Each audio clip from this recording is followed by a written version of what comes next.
Tiger fans are on their feet. As this should be. He pulls it in for the 25-yard touchdown. In Erie, Colorado, you are title town today. Tigers are on top by 2 scores.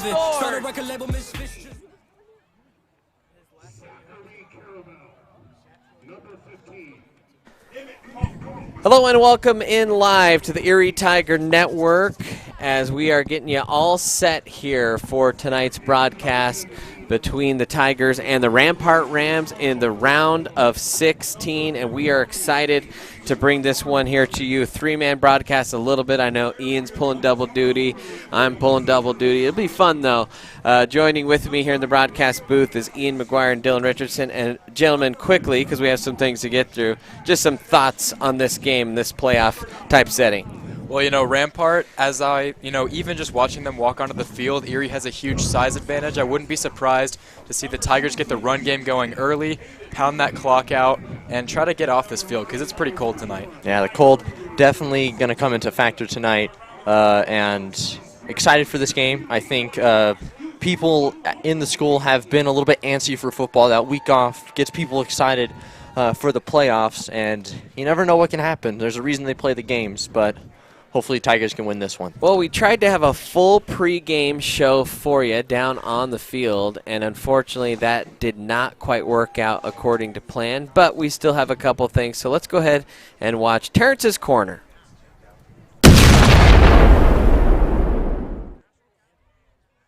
All right, guys.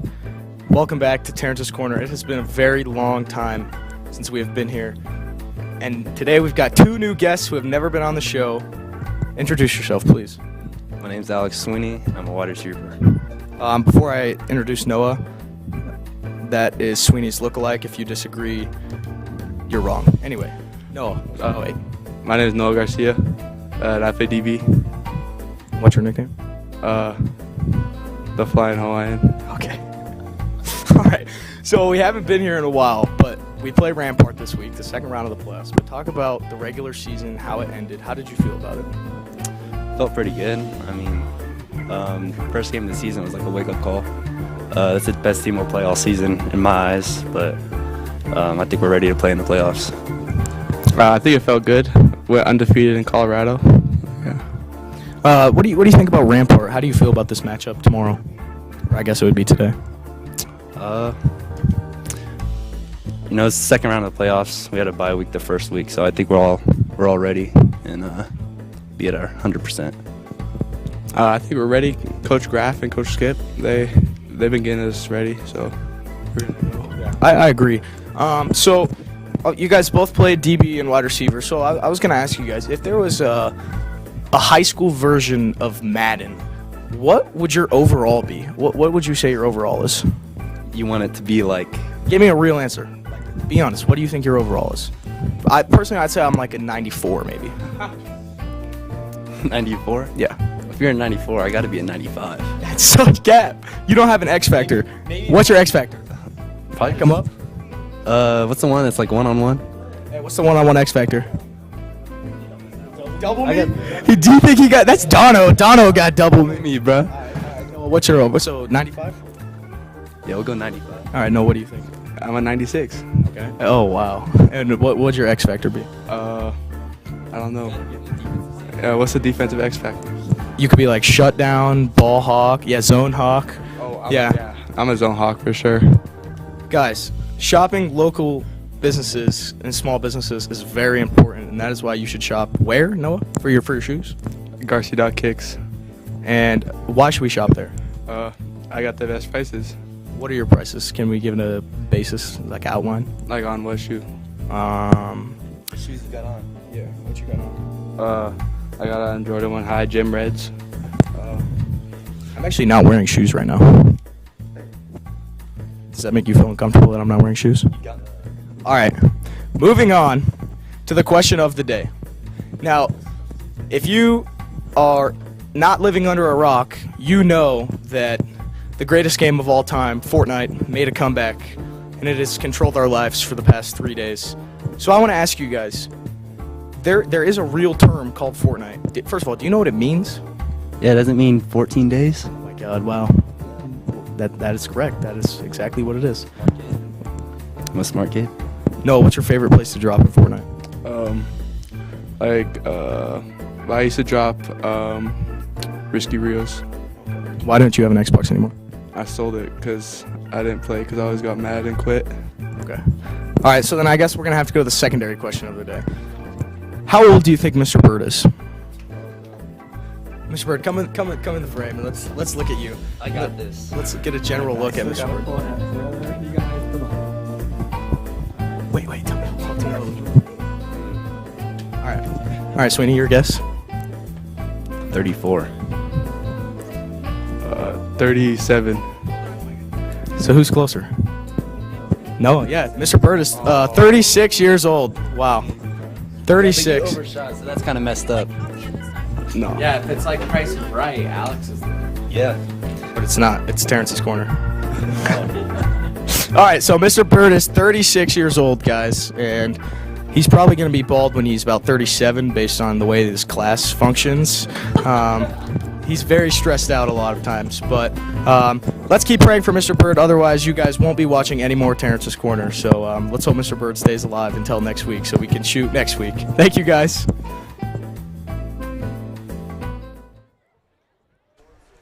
And welcome back in Erie Tiger Network as we are waiting for this game to get underway. We're about 10 minutes away, and we are lucky enough to be joined by our sideline reporter. It's Kaylee Killian once again, and she has a report ready for us and ready to go. Thank you in the box, and welcome viewers to Friday Night Lights. Tonight's game is the Rampart Rams against your Erie Tigers. And the theme for tonight's game is camo, as you can see in our student section behind us, in honor of Veterans Day tomorrow. The ETN crew would like to personally thank every veteran that has served for our country. We're excited for tonight's game after a bye week last week, and go Tigers. Back to you in the box.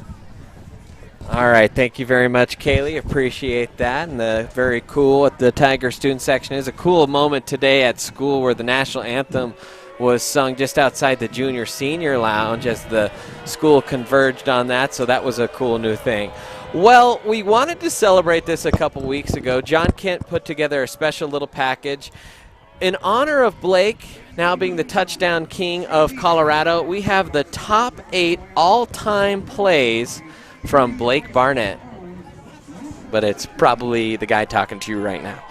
Barnett in the shotgun here. Tigers going for it on fourth, kind of in no man's land. Barnett's going to catch, roll, stop, throwback screen to the near side. It's wide open there for Vivi up the sideline. It's the snap. He's going to run read option. He'll keep it himself up the middle. There's the freshman. Bounces it to the outside, and Blake Barnett begins his career with some Barnett dropping back, has some pressure, steps through, trying to outrun 2 defenders, jumps across.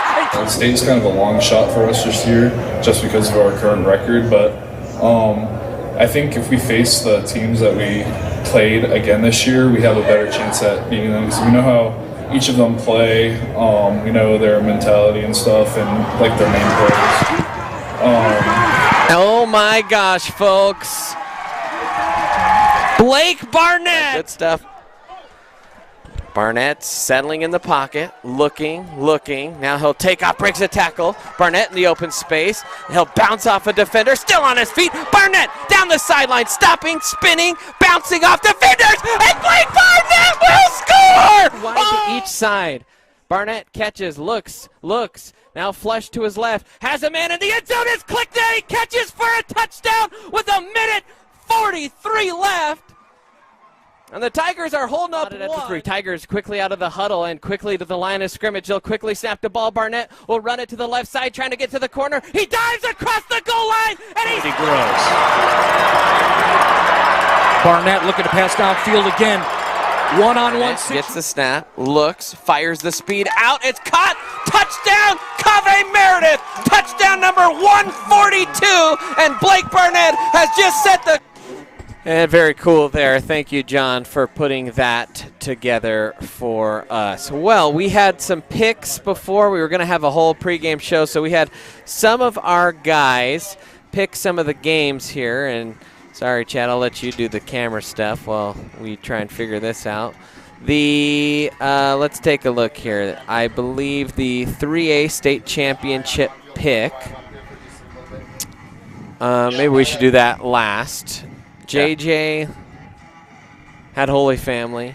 John had, we're kind of doing this Holy a little Family, bit. He had Holy Family. D-Rich, who'd you pick, D-Rich? I had Holy Family, too. Why? Why? I like Holy Family. Well, they beat Broomfield. Well, I picked, who's the Green one Mountain. seed? Green Mountain. I was the only one that picked Green Mountain. Of course, you didn't include any of my picks there. We'll look at the other state championship stuff. Let's take a look at some of the other bracket stuff from around the area. Broomfield playing on taking on Fruita Monument tonight. That is a rematch of a matchup earlier in the season.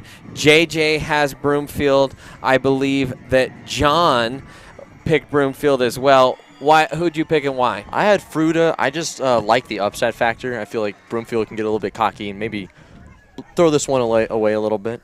Yep, I had Fruita as well in my bracket. You take a look at Dakota Ridge versus Thomas Jefferson. That is another game that is going on here. I think it's actually over. And so JJ, he picked Thomas Jefferson in that one. John picked Dakota. D-Rich, who'd you have? I believe I had Dakota Ridge. I don't like Thomas Jefferson's schedule. And Ian? I believe. Let me double check. Yeah, I had Dakota. I had Dakota as I well. thought Thomas Jefferson's strength of schedule didn't prove anything to me. So that's what I thought too.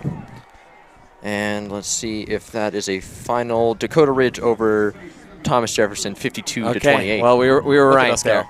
Then our next game was Heritage versus Golden. JJ picked Heritage. John up top, he's our main cameraman today, but he was on our pregame show, or was planning to be. He picked Golden. D-Rich, who'd you have? I had Heritage. I just like Heritage. Okay. And Ian? I had Golden. I had Golden as well. I like their big romping win last week. And, of course, tonight, and I don't think there's any surprise in this, you have the number 2 seed in the state. They are taking on Rampart. JJ, he had Erie. John had Erie. D-Rich. I had Erie. You had Erie. Ian. No, I'm just kidding. It's Erie. Come on. Yeah, we all picked Erie. I will add one little thing about this, and I don't know if we downloaded this or not, and so there'll be a little nugget later. I actually don't care for Rampart at all. We were rivals with them in high school, but I have a little teaser for you later at this broadcast. We have a little asset that we have ready for you that's pretty fun. We did miss a couple. Mesa Ridge versus Loveland was one of the games. Man, we had a lot of assets. Good job, Dylan, on this one. Dylan's the one that put these together. JJ in this, he picked Loveland. In fact, if I recall correctly, it was a Loveland sweep. We'll have some more stuff that we talk about at halftime. John picked Mesa Ridge. Yeah, I think JJ was the only one to pick Mesa Ridge. Excuse me, I picked Loveland. So I was just surprised by that.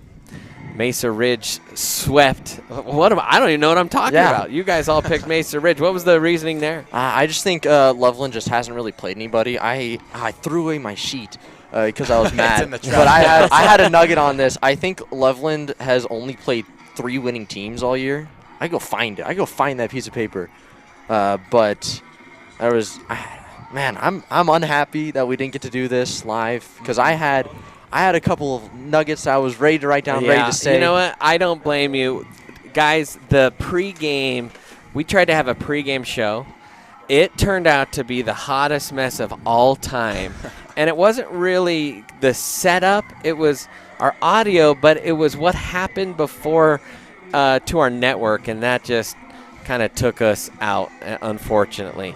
So we were waiting for the Tigers to run out on the field. I guess while we have a moment, a couple more picks. I know that Mountain Vista is taking on Castle View, and I don't know. I think I had Castle View. This is the 8-9, so this is kind of that toss-up seed-wise.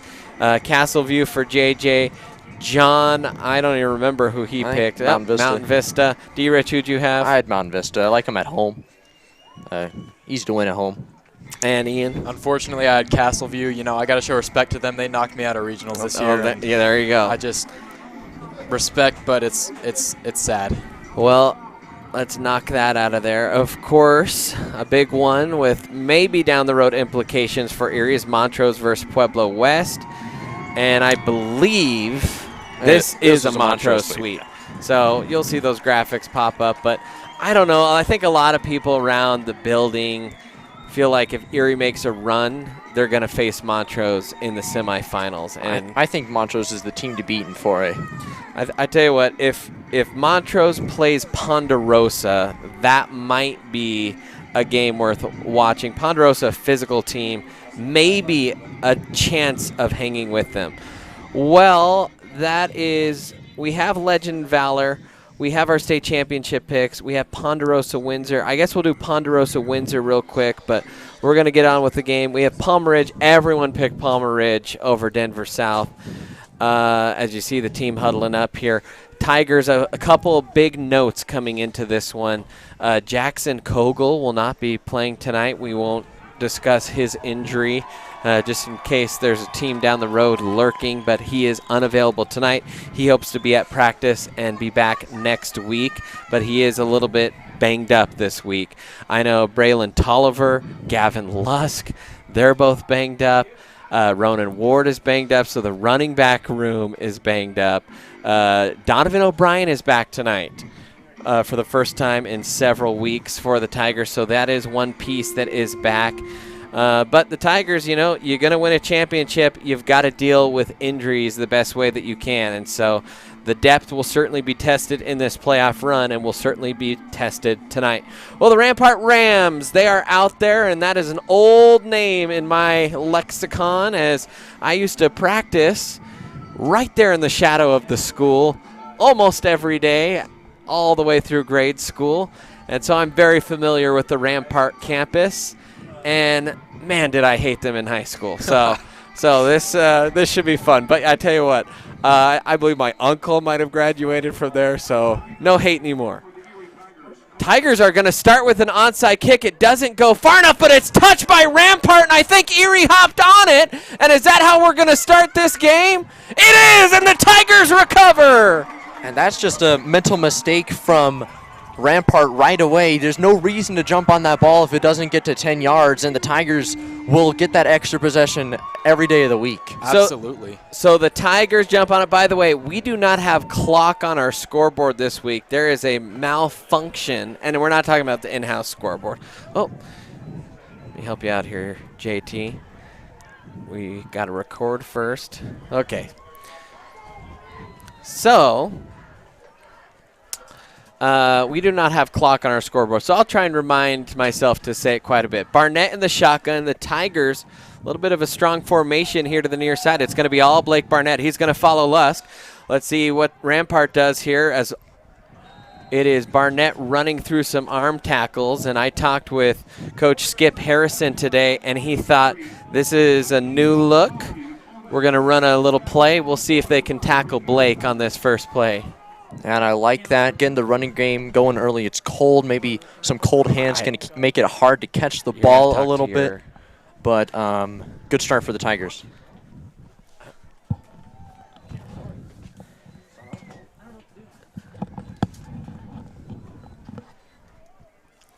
So it'll be 2nd and 1 here for Erie. Barnett in the shotgun. He's going to hand it off to Lusk. Lusk is going to fight up near the marker. It'll depend on the spot. He only needed one, and I think they're going to give it to him for a first down, and they will move the chain. By the way, our scoreboard, Ian, we need that 0-0. Okay, so what is going on here? Did you hit go to live? There we go. Okay. So Barnett will take the snap, throws the quick underneath pass. That's Preston Terranova who catches it out of the slot, turns it up the sideline, and turns that into about an 8-yard gain. So first pass of the game from Barnett to Preston. Yeah, I'd love to see Terranova get that energy going early and get the Tigers' pass game going in. But good start for the Tigers. A lot of long plays to start this game so far.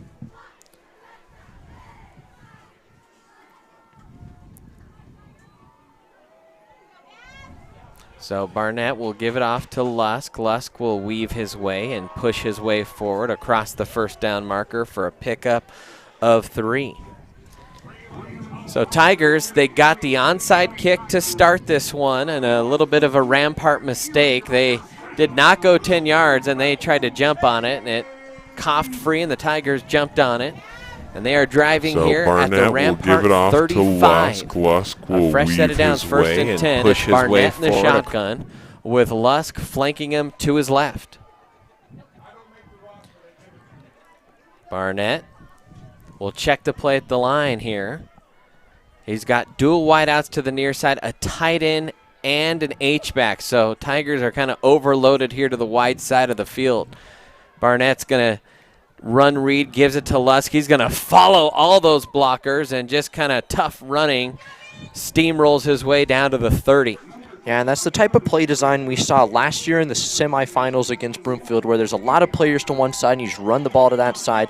Hard to get bodies to the ball and easy to get long pickups on first and Barnett's second down. going to run read, gives it to Lusk. He's going to follow all those blockers And just kind of tough running, steamrolls his way down to the.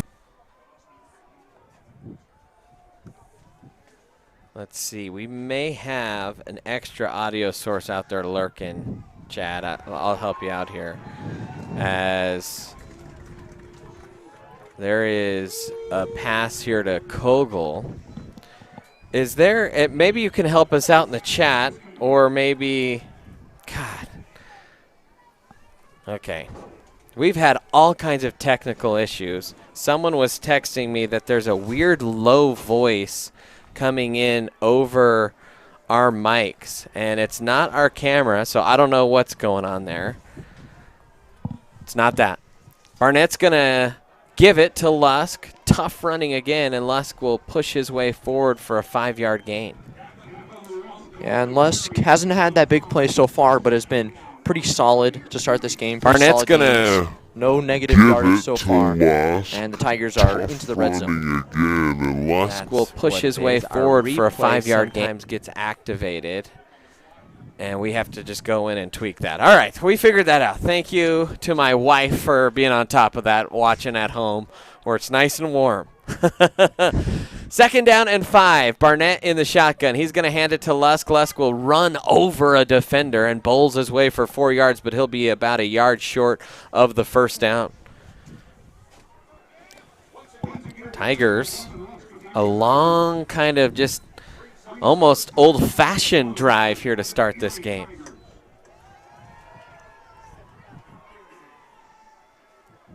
Yeah, a lot of clock being burned by the Tigers. Not very usual for him. Now Barnett, he's going to follow Lusk around the right side. He's going to break a tackle, and he will walk into the end zone from 11 yards out, and the Tigers strike first here in this first playoff game for them. Yeah, and just easy running for Barnett. Not many people in front of him. Get into that end zone. Tigers get on the board quick. So the Tigers on the board, and Erie takes the lead here in the first quarter with 7:38 left. I know there's no clock here today. We're sorry about that malfunction. And the Tigers wanted to go for 2, but a false start is going to be called as Ronan Ward got going. We were unsure if Ronan was, and it's actually an offside call, so never mind. We were unsure. And by the way, the referee has a mic tonight, so that's pretty cool. Ooh, that's new. We'll have to maybe pick up camera 3 audio or something when he does that. I don't know. Well, you can't hear it on the broadcast, but we can hear it in the stadium, and that's fun for us because the referee will actually tell us what the heck is going on. Sometimes we have to guess. Now the Tigers going for it again, and Barnett's going to run the sneak, and he'll run the old Broomfield play that gives you night terrors, and he punches it in. Okay. 8-0 Tigers on top. Hey, well, I'll tell you what. Here's what happened. Yesterday, the football team and this new scoreboard and maybe we'll get a shot at the new scoreboard at some point here tonight. But yesterday, the football team played a video on the scoreboard for the team that was of the fumble, and they had the Broomfield score up on the scoreboard, and it was that play in particular. And so we watched it 4 or 5 times, and that was just giving me, I don't know, night terrors out there. So I'm glad that's over with, and we're just looking forward to the rest of these playoffs. We hope that we don't have to relive that type of trauma again. Well, 8-0 Tigers on top. A touchdown with 7:38 remaining here in the half. And the Tigers are going to kick off, and you got to assume that they're going to send it deep this time. As Carson Hageman will send it into the end zone, and it's a touchback. Yeah, and I really like that first drive from the Tigers, just keeping it simple, keeping it on the ground for most of those plays, just burning some clock, and then that longer run from Barnett to the end zone, and that's a great start for the offense in the playoffs.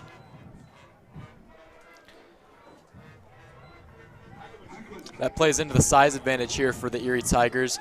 Now, Rampart isn't the biggest team, and it's obvious that the Tigers are trying to take advantage of that, especially with their line, and they are just chucking the ball downfield.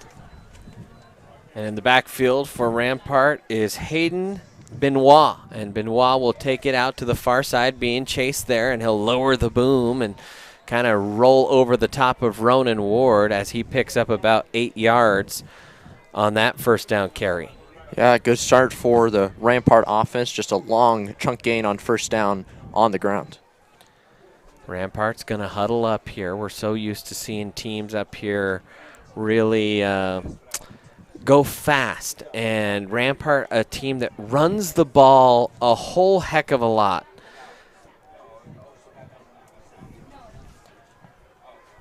Benoit on the shotgun. He's going to keep it himself around the far side. Gets around Ronan Ward and then bowls over the top, I believe, of Noah Garcia. And he only needed 3, picked up about 4 or 5 there, did Benoit. And Tigers weren't quick to recognize the scramble to the outside on that one, so Benoit was able to get to the edge quick and pick up the first down.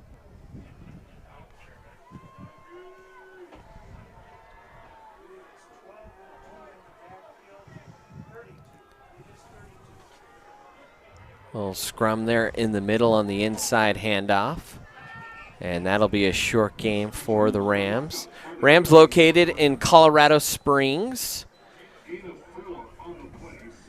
Kind of the northern part of Colorado Springs in District 20.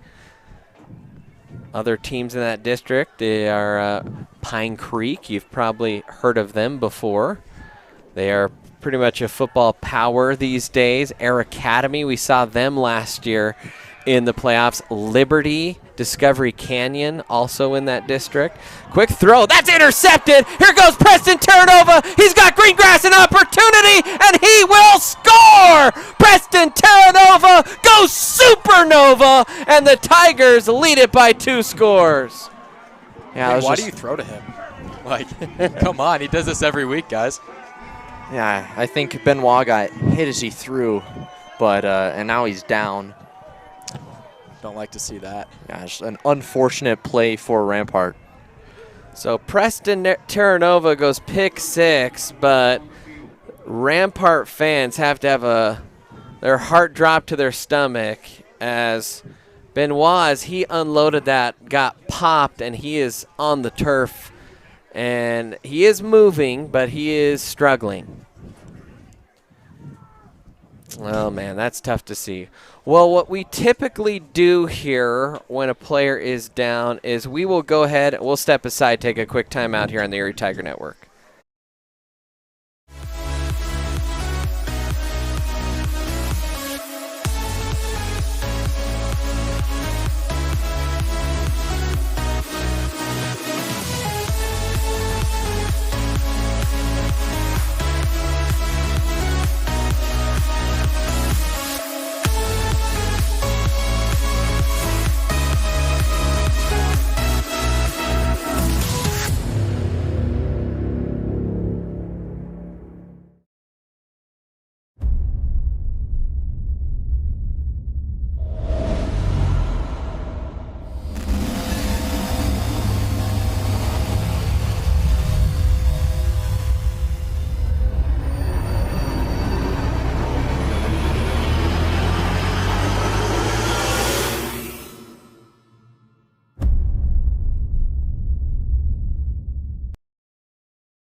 Are you tired of living your life with constant aches and pains?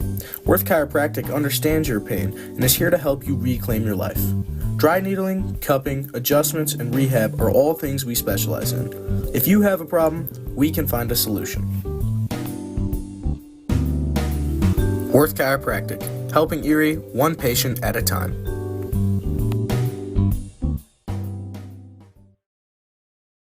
And welcome back in, Erie Tiger Network. Brandon Bird, Dylan Richardson, Ian McGuire here with you as Benoit gets shaken up on the play there for the Rampart Rams. And we hope he's okay. He did walk off under his own power. Tigers up 14-0 in that two-point conversion look, and they will go. And it's a direct snap and a fumble, and it was kicked forward into the end zone, and the conversion is no good. So just couldn't hold on to the snap there. I think the Tigers would have had it, but just couldn't quite deliver. Haven't seen that two-point set from the Tigers where instead of snapping it toward, they snap it to, maybe that's Levine? I believe that was Levine. Yeah, and that's a interesting play. That could be also, I don't know. There's a lot of things you could do with that. Yeah, we've seen that with Ronan Ward where he rolls out to his right and just throws a little pooch pass, Patch. Yeah. Pooch patch. Oh, man. It's been a long night. It has been a wild night behind the scenes, folks. Let me tell you. We were happy that we legitimately thought for 30 minutes we were not going to be able to stream this game because of some network issues with an update on the back end of things. And so, thankfully, we called our new director of streaming in the district. He got a hold of DTS for us. DTS came in and they saved the day for us. So big thanks to Oaken and Mata and everyone that helped out to make this stream possible. So we can breathe a little bit, you know? Some would say they're the real MVPs of tonight. Oh, my goodness. Well, that's another story because it also was their fault. They had to clean up their own mess. At least they came in clutch. Oh, my goodness. Hey, maybe they get Worth Chiropractic Player of the Year. Yeah, there you go. Of the year, not handoff on the right side and not much room out there. Noah Garcia came up to make a play in a short gain and a short run.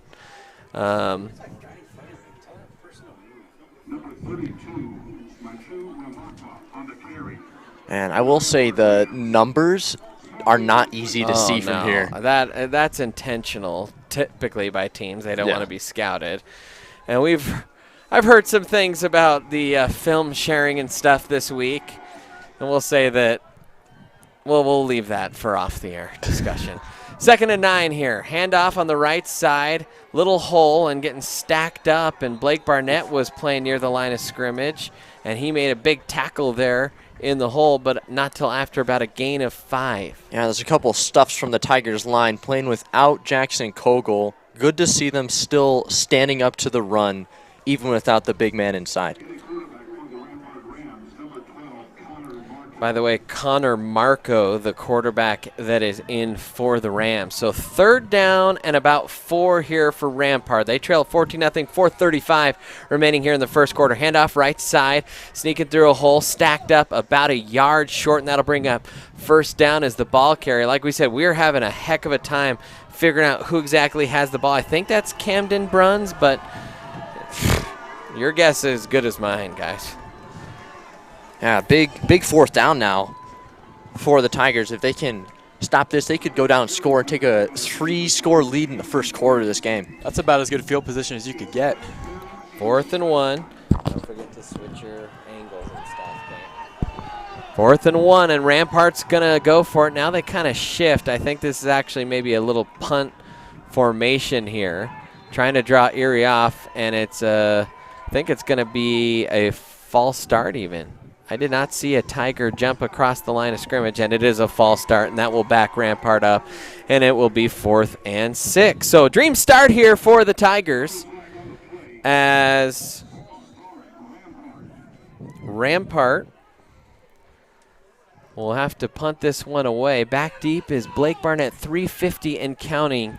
here in this quarter of play. There's the snap, almost, and it is. It's blocked. It's blocked, and it will roll out of bounds inside the 25.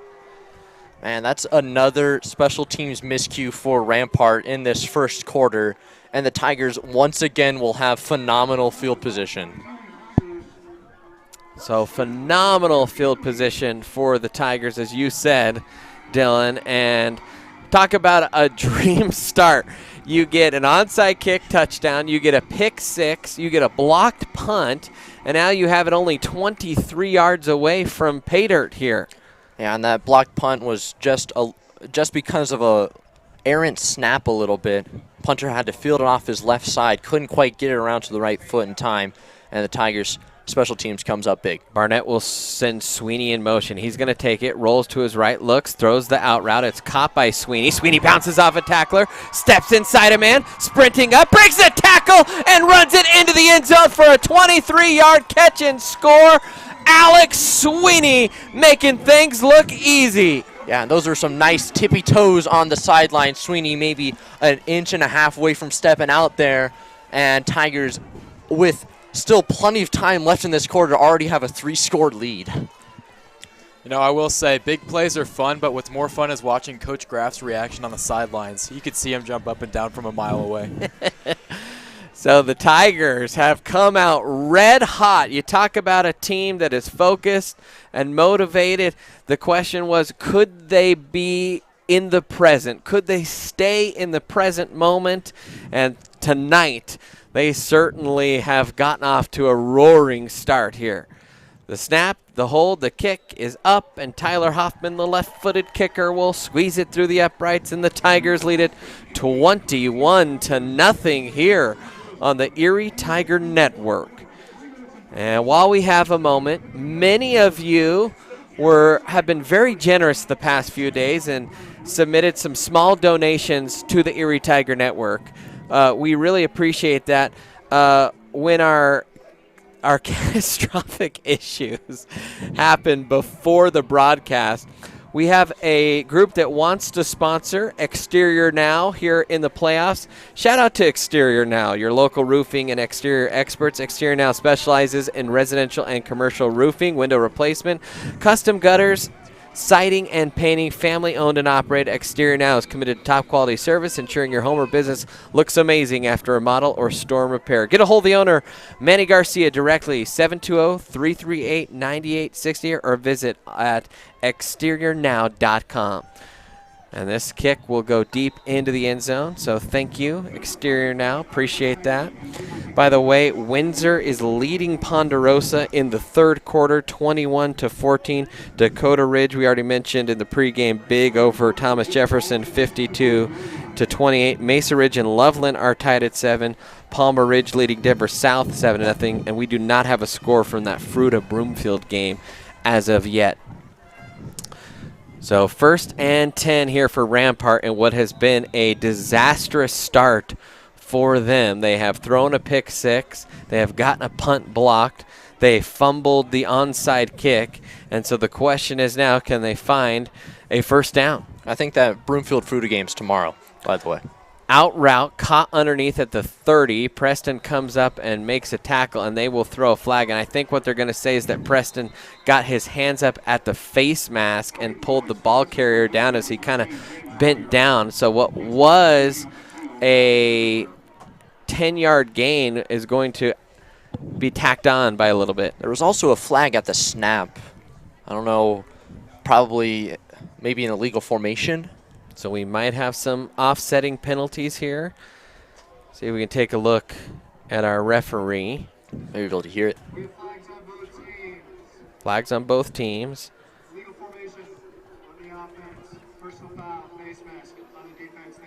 Okay, so illegal formation and then a personal foul, face mask, and those two penalties offset. And so we will do 1st and 10 again. That's a little bit of a lucky break for the Tigers there on that one, as Terranova just slung his man down by the face mask. But get to do all over again. Now give on the inside, and a fumble! And I think Rampart jumped on it. That was, by the way, Hayden Benoit back out there for Rampart. So at least I think so. Is that right? I think I saw him. Yeah. And a 2-yard gain. It was a fumble, but still 2-yard gain there. I believe that was Bruns. Man, Rampart, your numbers, brutal. Brutal from the press box. It's really hard to see. Dropping back to pass is Benoit. He'll fling it out to the near side. Catch and a broken tackle. Ooh. And that was a sandwich and a half out there. And this Tiger defense, they are hitting hard here tonight. Yeah, good passing from the southpaw of Benoit to the outside, and the Tigers just quick to get to that ball and force a 3rd and long. Yeah, only about a 4-yard pickup. I'm not sure if that was Kitch or Riker that caught that. You know, we're going to be guessing all day long, I think. Actually, I believe that was Zach Barnett. Now another pass that was deflected, and that will fall incomplete. So the Rams, with 2:04 remaining here in the first quarter, are not able to get a first down here. But is there a penalty flag down? I think Benoit wanted maybe a roughing the passer call on that one because Barnett jumped and threw his hands in the air toward him and maybe got a piece of him as he came through, and Benoit maybe wanted roughing the passer for that. Now Barnett will drop back, and if you notice, Barnett kind of playing a little bit of linebacker actually tonight. A little wrinkle there. They are lined up like they could go for it. They will punt it. That was almost blocked there by a big Cole Powell in the middle. I'm not sure you want to do that little shotgun punt with Cole Powell there. And the Tigers will have the ball still within 60 yards of the end zone. So good starting field position again here for Erie. Yeah, and I wonder if that was a result of the blocked punt the first time, that Rampart just wanted to get a punt away and thought their best chance would be in the shotgun versus possibly an errant long snap, because that was not a very long punt, and it didn't really change field position that much for the Tigers. Not a whole lot, but it's better than a turnover on downs. That's true.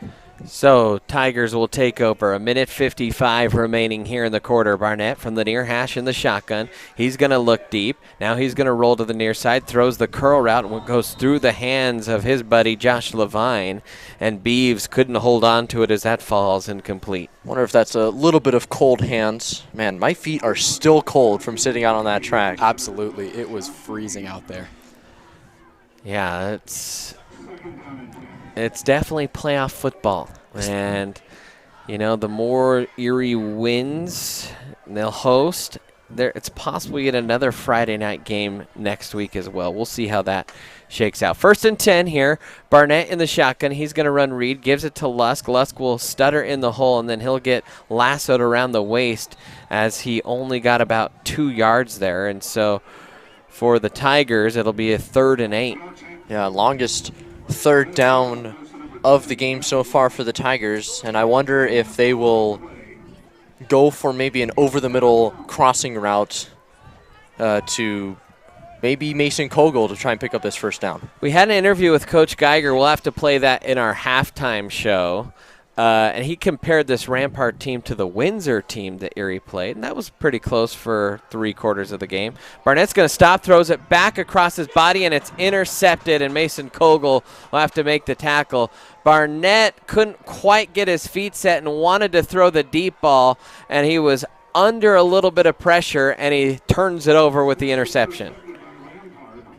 Yeah, definitely a odd decision by Blake there to go for it on 3rd and long, but just kind of acts as an arm punt, some would say, and Rampart gets the ball going the other way.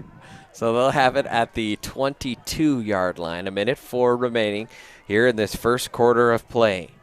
Tiger fans, if you'd love to support us, hit that link in the description. It'll take you to a little donation page. Little curl route, and Preston Terranova coming up and making a big hit out there in the flat, but a little pitch and catch there between Benoit and Zach Barnett, and that was a gain of 5 on the play. And Terranova playing off the receiver a little bit, real quick to react to that throw to the near side, and no yards after catch for Rampart. 2nd and 5.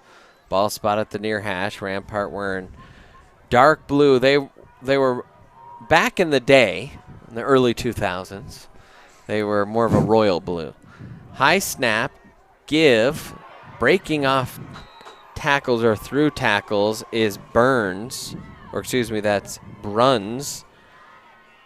Camden Bruns, and Bruns will run it forward here for a pickup of about 10. Yeah, good breaking tackles in the middle of the field there was Bruns, and Tigers do a good job of keeping Rampart scoreless in this first quarter. That will do it here in the first quarter. We will take a quick timeout here on the Erie Tiger Network. Hey, I didn't order any pizza. Jake from State Farm. After you saved me so much dough on insurance with that Parker promo, I devised a promo for you. Here's the deal, Parker. State Farm offers everyone surprisingly great rates. Right. Pepperoni pockets, cuckoo crusties. There's no promo, it's just great rates. And a side of ranch. For surprisingly great rates and great service, call State Farm agent Jeannie Hulse in Erie today. Are you looking to buy or sell a new home? Jen McGurk, an experienced real estate agent serving Erie, Vista Ridge, and the surrounding Denver area. For years, Jen has assisted all types of buyers and sellers with their real estate needs. Give Jen a call today at 303-949-3331 or check out Jen Realty online at jenrealty.com. Front Range Landfill puts all your needs in front of everything else. Front Range Landfill won Erie Chamber of Commerce Business of the Year. Welcome back in Erie Tiger Network. The PA announcement is going along, but the officials ready to blow this one ready in for play. So both teams ready to play. All right, second quarter. Let's update that graphic, Ian. Second quarter. And the Tigers lead it 21-0 as we switch ends of the field. A short little run there, pickup of about 5 yards. And tell you what, I still don't know if that's Bruns or who's carrying that ball for Rampart. We'll stop complaining. No one likes that constant. It's just we want to identify the Rampart players for you, especially our Rampart friends that are watching from Colorado Springs. We want to let them know who has the ball and stuff. Little out pattern and a catch and a fumble, and the Tigers jump on it. It was caught, and Blake Barnett peanut punched it out, and Lucas Klitsch couldn't hold on to it and coughed up the football. It's been a while since we've seen a peanut punch from Blake Barnett work, but that is his specialty in the playoffs, and the Tigers quickly, after that long interception, get the ball right back. So a nice little peanut punch, just like Blake Barnett. Well, I mean, he's done it probably still a couple times this year. He did it in the playoffs against Broomfield a couple times. I mean, goodness, he is good at that. 1st and 10. Barnett will now drop back in a shotgun here for the Tigers. 4 wide in the pattern. Barnett takes the snap. Barnett will throw the swing pass out to Lusk. Lusk has room in front of him, and Lusk will run it across the 30 down inside the 35, and a very nice gain for Lusk. Yeah, and a lot of yards after catch, almost working like a run play to the outside there, and the Tigers will take that into the red zone. I think that was a 22-yard pickup when all is said and done. They'll actually mark him at the 23, so a pickup of 21 between Barnett and Lusk, as Barnett will drop back into the shotgun here for Erie. 1st and 10. Tigers on the move again, and a false start will be called. And while we have just a moment here, thought it'd be fun to show you something. As you see the false start called. Well, that picture right there is on the kid holding the football. That's me. And it is the Colorado Springs Park and Rec. That's what it stands for. But I'm playing right there for the Rampart Rams. So there you go. Rampart, that's my ode to you. Traitor. Handoff up the middle as Lusk will weave through the defense, and Lusk just kind of pinballing off players, and he'll get a good gain there, a pickup there of 11, his longest run of the night. Tigers have rushed for 51 now in this game, and another fresh set of downs. Yeah, those are the type of plays that the Tigers need to keep going through these playoffs. Gavin Lusk just running strong, breaking tackles through the middle of the field, and that's what gets that passing game opened up for Barnett. Now Barnett in the shotgun again. Fakes, rolls. He's going to pull it and run himself, and got twisted up there a little bit. Only a pickup there of a couple. Yeah, good pressure there by Rampart to get Barnett to scramble and then just moving towards the ball, and gain of very little for the Tigers. 10:22 remaining here in this second quarter. It'll be 2nd and 9 here. Barnett on the read will give it to Lusk, and Lusk just refusing to go down on first contact, and a nice tough run on the inside there from Gavin Lusk. And Lusk, who is not 100%, but he is running really tough tonight behind that Tiger O-line, which is much improved as the season has gone on. A pretty young line that has grown as the season has progressed here. Timeout on the field. Okay. A couple people asked in the chat, if you click on the description of this video on YouTube, first of all, like our video, subscribe to this channel. That always helps us out. The link in the description, it's highlighted in blue. It'll take you to RevTrack, which is where you can donate to the Erie Tiger Network. $5, $10, $1,000, whatever fits your fancy, and helps us. We have to pay CHASA to broadcast games from our own stadium in the playoffs because of the dang NFHS contract they signed. That's right, I took a shot there at CHASA.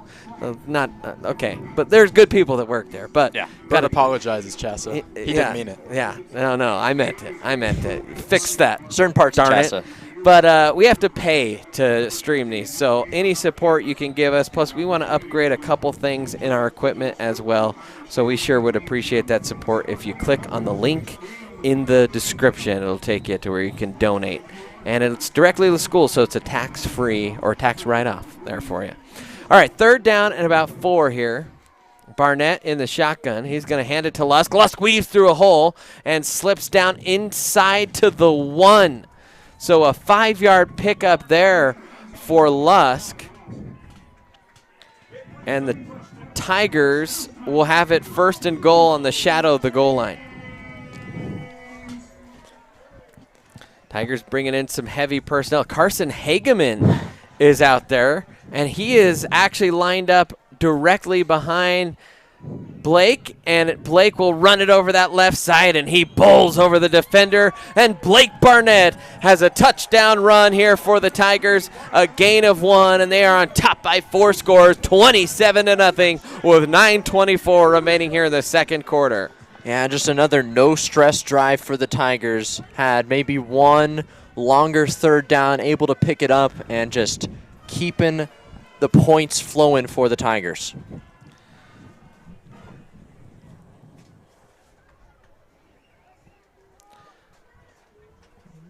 High snap, but the hold is good, and the kick is up, and it is good, and it is 28-0 here in this first half of play. The Tigers rolling big here in Erie. And the Rampart Rams, they rolled big last week to get here. Rampart playing Grand Junction. By the way, some scores. Palmer Ridge up on Denver South, 21-0. Mesa Ridge is rolling over Loveland right now, 29-7. What can I say?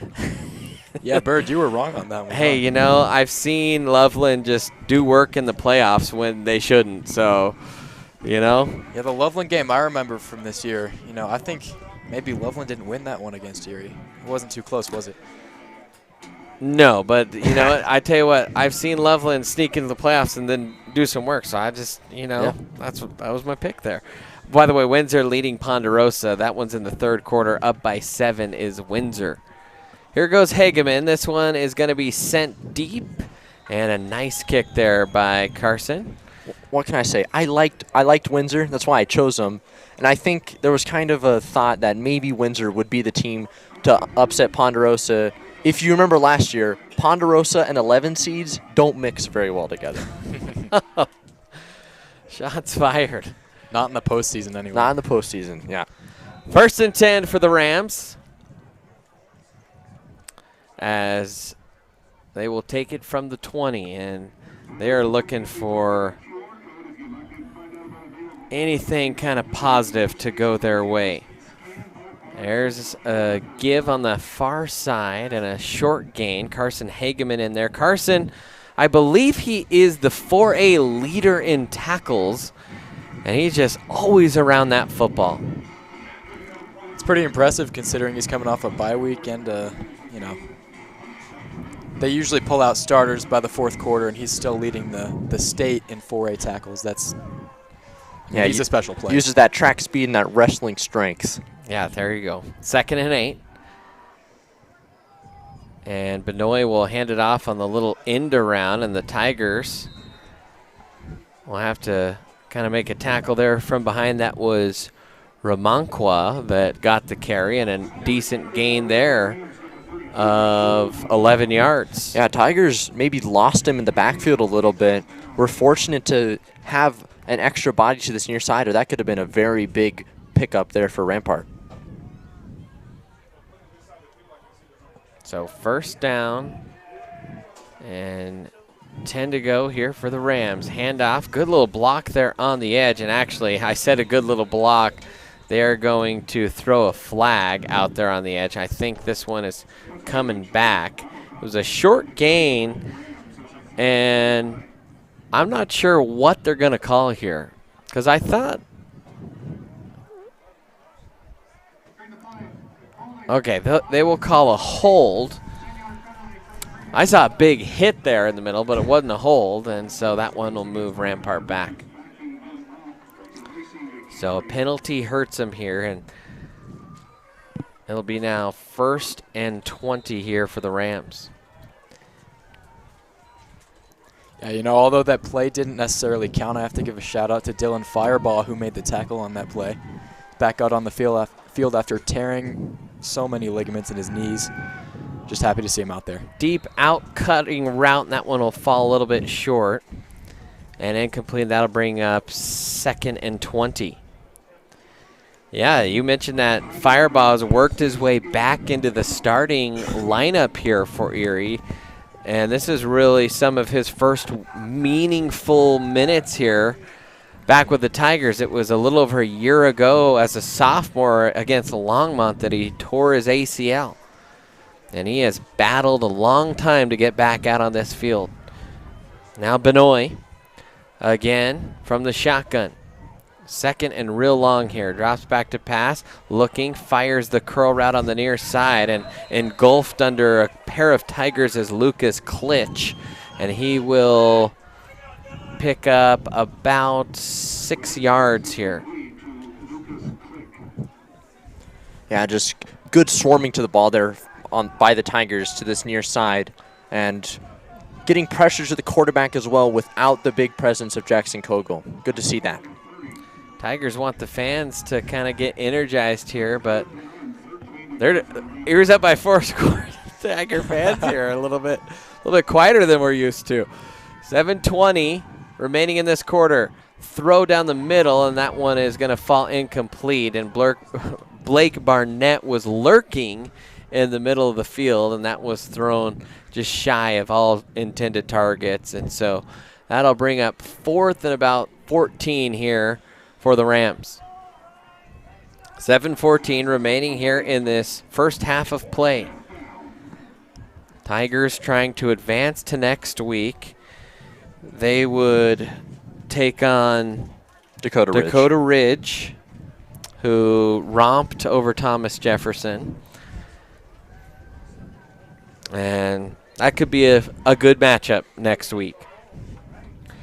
Of course, long way to go in this one. Just Erie firmly in control. Line drive kick. It's caught by Barnett. Steps out of a tackle. Now dragging players to the sideline, and he got body slammed out of bounds.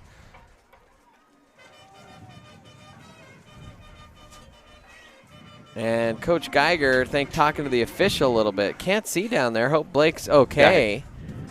Blake might be down here. And that was a tough hit that he took on the sideline. Yeah, Ronan Ward's out there in the backfield. Like, that was the type of, we lifted him up and two guys slammed into him. And can't see what's going on, but, man, just Erie holding their breath. They remember Noah Roper, Green Mountain in a quarterfinal game not too long ago. There's Blake. So there's Ward. He'll take the snap, rolls to his right, throws a screen back to the near side. It's caught by Mason Kogel. He's got a convoy of blockers, and Mason Kogel will scoot into the end zone. A big run and after the catch by Kogel, and a gain of 43 yards and a Tiger touchdown on a pass from Ronan Ward. And I love that play design from the Tigers. Ronan Ward is rolling to his right, and there are three guys in front of Mason Kogel to the near side, opposite of which way Ward is going, and it's just an easy little flip pass against your momentum, and Mason Kogel was never going to be stopped. Who needs Blake Barnett when you've got that, right? Exactly. That is the second longest touchdown of the season for Kogel. He's starting to cook a little bit in the passing game here for the Tigers. And I think if the Tigers can get Kogel as a big target, I think it's hard to beat them if you have three receivers and then also a tight end coming off the line. A delay of game on Erie, so they'll back that one up. 34-0 here. 6:50 remaining here in this first half of play. That's pretty good. Yeah, Tigers offense and Tigers defense doing their job tonight. That kick is up, and it is good. 35-0 here. First half of play, Tigers romping over the Rams. We'll take a quick timeout here on the Erie Tiger Network. Front Range Landfill puts all your needs in front of everything else. Front Range Landfill won Erie Chamber of Commerce Business of the Year Award, as well as being featured on national television. We are very proud of our facility, and we welcome the opportunity to address your disposal needs. Our focus is on customer service. We strive to achieve easy and rapid access in and out of the facility. We feel certain that we will exceed your expectations of your solid waste disposal requirements. Choose Front Range Landfill for all your landfill needs. You will be pleased.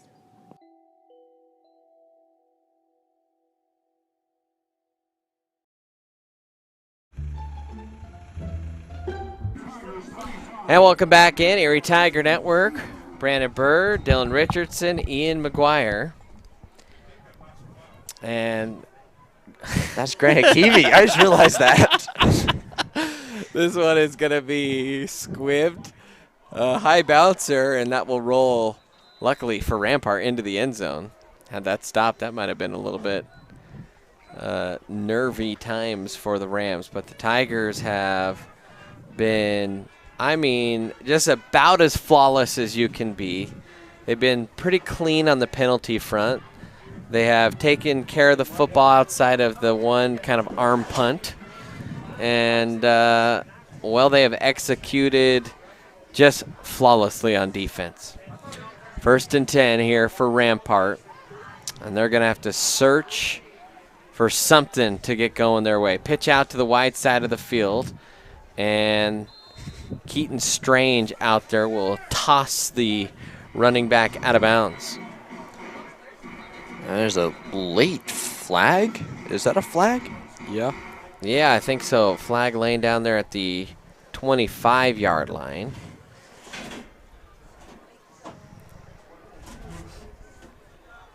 And this is going to go against Rampart.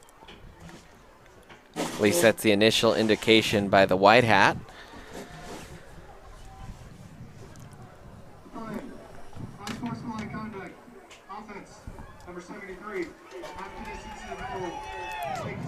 So it was after the play, and it was an unsportsmanlike conduct on Peter Richardson. No relation. So that'll back the Rams all the way up to the 12-yard line. Man. That's a tough penalty to take on first down. Now Benoit is going to give it up the middle. Good tough running there, and it was Keaton Strange that had to make the tackle again. And now another flag coming in. And that came from the back judge really late. This could be a little, actually, I'm not sure. I thought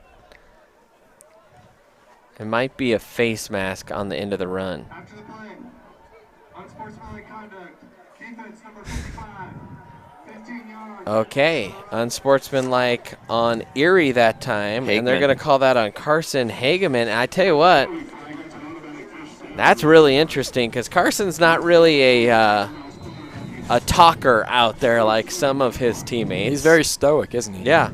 So that surprises me. I don't know if that was due to more of a physical aggression type of thing after the play, but I don't know. We'll see one again on Carson. Run on first down. Rampart starting to pick it up a little bit in the run game here.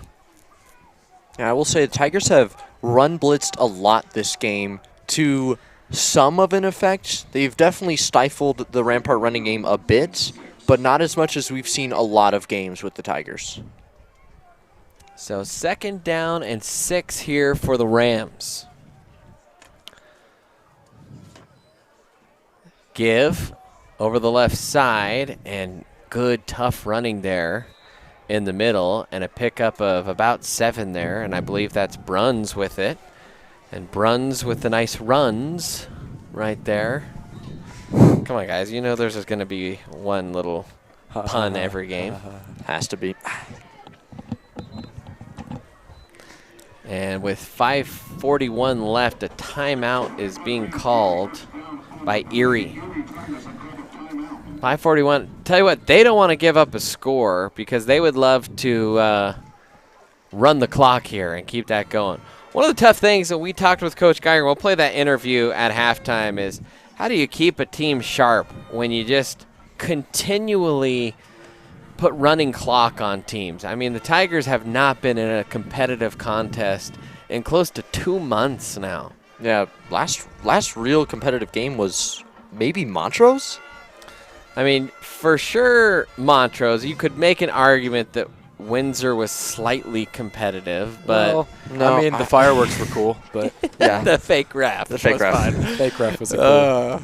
That was an all-time moment. But yeah, it's been since the Montrose game, which was what, week 3? Yeah, the 8th of September, that the Tigers have been really tested.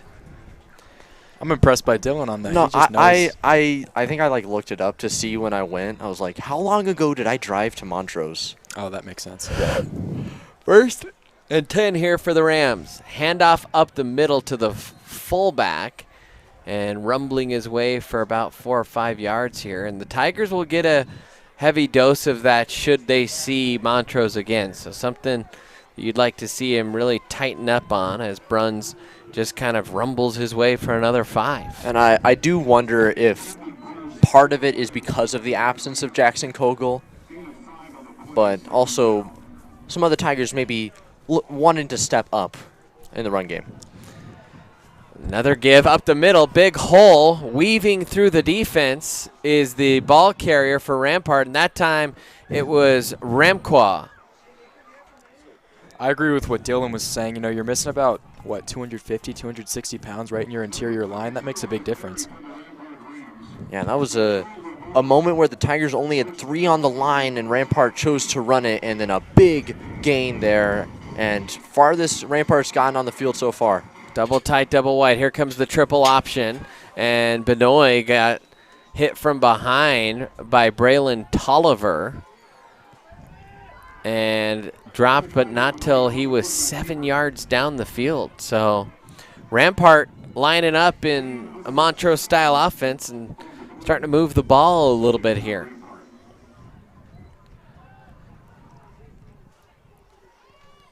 .4:19 remaining here in this first half of play. In the pistol formation now, it's Benoit. Behind him is Bruns, and he starts to lurch forward, and I think we're going to see a false start as everyone wearing orange pants pointed right at Bruns. So that'll back them up. Actually, they didn't point at Bruns as much as I guess they were pointing at Justice Derrickson. Justice? Okay. Justice would be a nice little pronunciation. Well, you know. There's a lot of odd names on this team. Looking at the roster there, a lot of weird names. Benoit gets hit hard from behind and dropped for a sack, and a big one at that. And flying back there was Lincoln Hageman coming off the edge. And so Lincoln doing a little bit of an impression of his big brother there to get the sack. Yeah, and after that long run game, Rampart forced into 3rd and 4 ever. Yeah, that was, what, about a 14-yard loss? It's now at the 42-yard line. In fact, 3rd and 32, I believe. 3rd and 22. 22, excuse me. Sorry. 3rd and, 22. Benoit looking. He'll fire the underneath route. Oh, and that might draw a penalty as Tolliver. I'm almost surprised there. Tolliver absolutely destroyed the receiver there. And sometimes you get, just as a consequence of hitting a guy hard, called for a penalty, and the officials are conferencing up here. That was weird. Looking at that replay, looked like Tolliver led with his hands a little bit, more than his helmet. Get another look at that. Let's see. In the air, yeah, Tolliver is pushing up with his hands. It's not really, maybe I'm wearing my Erie glasses, but I thought that was more hands to the shoulders than to the face area, and that's probably why they didn't throw a flag. All right, 4th and real long here for the Rams. High snap, they're going to punt this one. High, kind of spinless, knuckleballing punt, and it's going to be picked up by Preston Terranova, and he's going to return it back up to the 27. So Preston taking a little bit of a chance there with 2:04 remaining here in the half. If the Tigers score, they will activate running clock for the rest of this game. Yeah, and that was just an unlucky bounce on that punt for Rampart. If that had taken a bounce the other way, that could have gone inside the 10-yard line, but instead Terranova with the risky play to take it, and the Tigers have their worst field position of the game. So 1st and 10, Blake Barnett is back out there for Erie. And the officials want to tweak the clock a little bit here. The game clock. Now we have a game clock. Oh, yes. Or play clock, excuse me, play clock. Play clock. Game clock, whatever. Barnett looking. Rolls to the near side. Still scans downfield. Will find Gavin Lusk, who had to turn around and catch it. And a nice job just taking what the defense gave him that time after Blake Barnett rolled around and found the open spot in the field. You know, that's exactly what happened against Longmont. There was a play where Lusk snuck out of the backfield and ran a little wheel route, and then they're playing man coverage on defense, so the defender has to choose between Barnett and Lusk, and either way he's losing. 1st and 10. Barnett's going to roll to his right, has a man underneath. Instead, he's going to, now he'll fire it, and that's one of those, you watch the film, right away get that ball out of your hands, because Mason had plenty of room in front of him. And Blake just, I think, waited a little bit too long that time. Yeah, a little bit of a low throw there. Not much Moose could do with that one. But Tigers still good field position with plenty of time on the clock to score. So 1st and 10. Turns into 2nd and 10 now for the Tigers. They haven't changed the down marker. But Tigers with 1:45 left. Kind of taking their time. Play clock down to 5. They got to get this one off. 2-1, and there's the snap, and Barnett got it. Had to pick it off the turf. He wasn't looking, breaking tackles, and finally jumps out of bounds. And so I think Blake will be frustrated that was snapped, but looking up was Koblenz, and he saw the play clock about to expire, and he decided, I better snap this, and Blake and his center were not on the same page there. So 3rd down here. 1:38 left. That play did take a while to kind of get in. So 3rd and 9. Barnett takes a snap, looks, throws the curl route to Sweeney, catches, cuts up the field, breaks a tackle, now breaks another tackle, and finally slung down to the turf across the 45. And a nice little pickup there from the Erie 44 down to the 43 on the other side. And Tigers trying to go quickly here. Barnett again to pass. He's going to step into a deep ball. High arcing pass. Dropped it just in front of Ronan Ward. Man, and that is a long throw from Barnett. 50 yards downfield, another maybe 10, 15 to the side, and just missed Ward by about 2 feet. Oh, man, yeah, that was right there. You know, that was almost on the money, a tough adjustment, but once Blake's in college, you know, you'd think his receivers might be able to get that tough over-the-shoulder catch like that. Yeah, that's not an easy catch for Ronan Ward. No. 113, Barnett, a little bit of pressure. He's going to throw it on the move. It's caught by Sweeney, and Sweeney gets it inside the 10, down to the 5, and the Tigers, with 1:05 remaining here, are trying to put the clock here on Rampart. Yeah, that was a weird throw. Barnett just kind of a jump pass, still threw it 20 yards, and the Tigers right knocking on the doorstep of the goal line. Now the Tigers will kind of slow down here. They can milk this clock a little bit. 25 on the play clock, 51 on the game clock. Barnett, he'll send a man in motion. That's Preston. And it'll be a draw, and the C's part, and Blake Barnett will romp into the end zone, and the Tigers lead it by 41, and the running clock has been activated here in the round of 16. And just a great offensive performance from the Tigers. C's just parted wide open for Barnett on that one, and they will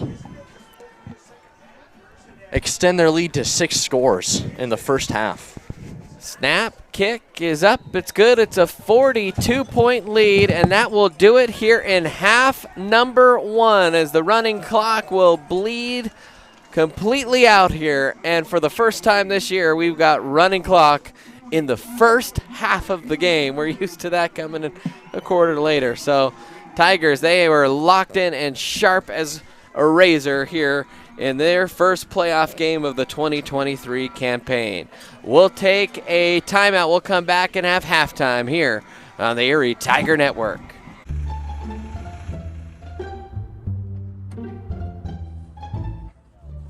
Bro, my teacher's about to be so mad. Nah, it's cool, bro. It's fine.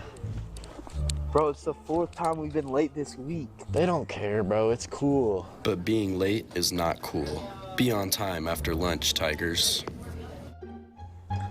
Hey, Mr. Bud. Gentlemen, late again? Do you believe in nurturing the talents of our future broadcasters? Your support can make all the difference. By donating to the ETN, you empower students to create, inspire, and engage. Contribution fuels innovation and learning. Every dollar counts. Your generosity shapes our future broadcasters and helps us bring you high-quality broadcasts. Help us to continue to tell the stories that matter. Thank you. Do you want a better smile, have a broken bracket, or are you a teenager in need of some braces?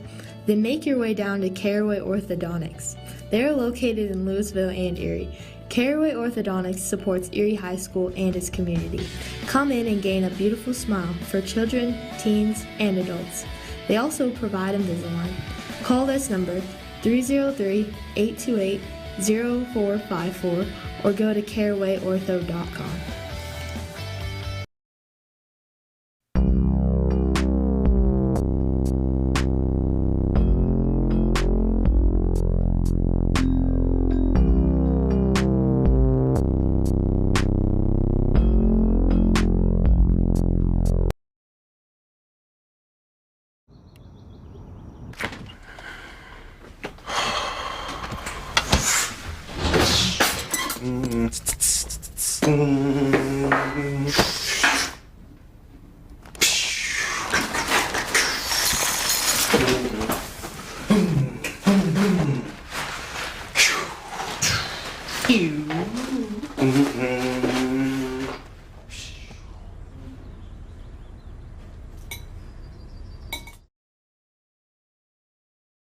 Do you have a plan in place for your family's future in the event something happens to you? Are you caring for aging parents, grandparents, or a loved one with special needs? The Germany law firm named 2017 Erie's Chamber Business of the Year provides expert legal guidance and peace of mind for you and your family in the areas of probate, elder law, and estate planning. Visit Germany Law Firm's Erie Village office or website at coelderlaw.net to set up a personalized consultation. I wasn't born a leader. It wasn't given to me. I couldn't buy it. How'd I get here? I decided. I decided. I decided. I decided. Decide to lead as an Army officer.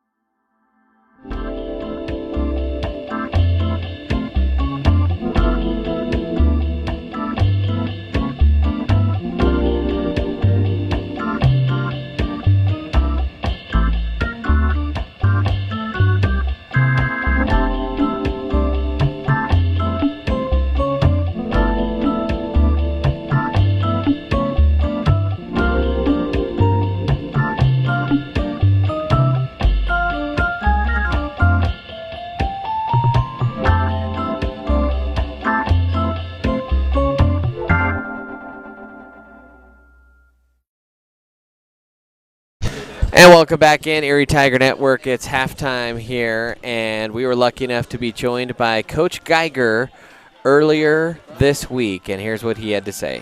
Hello, and welcome back into our pregame show. We're joined by Coach Jeff Geiger, the head coach for the Erie Tigers. I almost said the Colorado Buffaloes there. I know that's your dream school.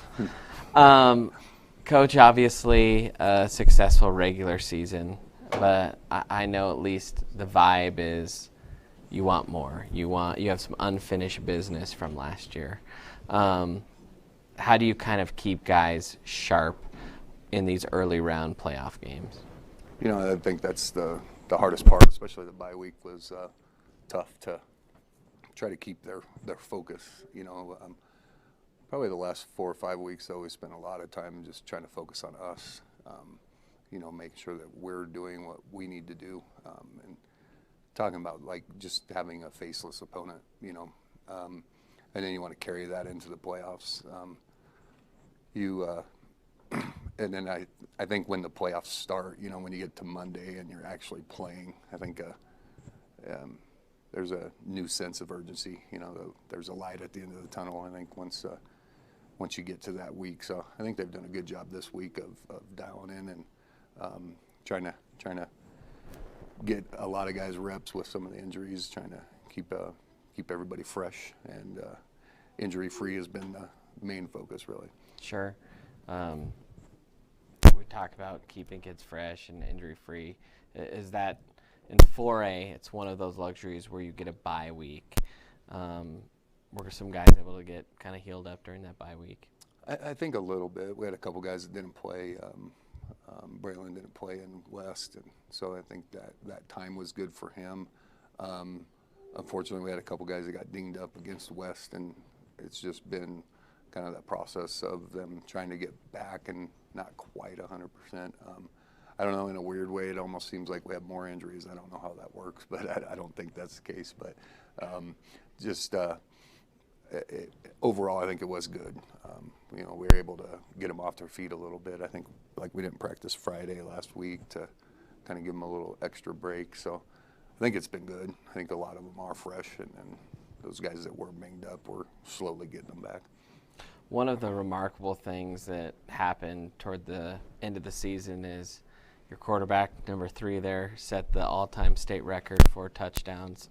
You've been a part of that journey the last 3 years. What kind of maybe personal satisfaction did you get as a coach from kind of seeing that record be broken?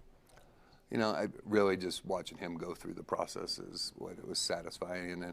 And that night, I think there was 9 News had that video when he was kind of jumping around with his teammates and the smile on his face, I think was probably the most satisfaction. I told everybody we didn't really have anything to do with that. That was God and genetics and everything else. All we had to do is really get out of the way. So, but watching him enjoy it, and watching his teammates enjoy it for him and with him, I think was the most satisfying.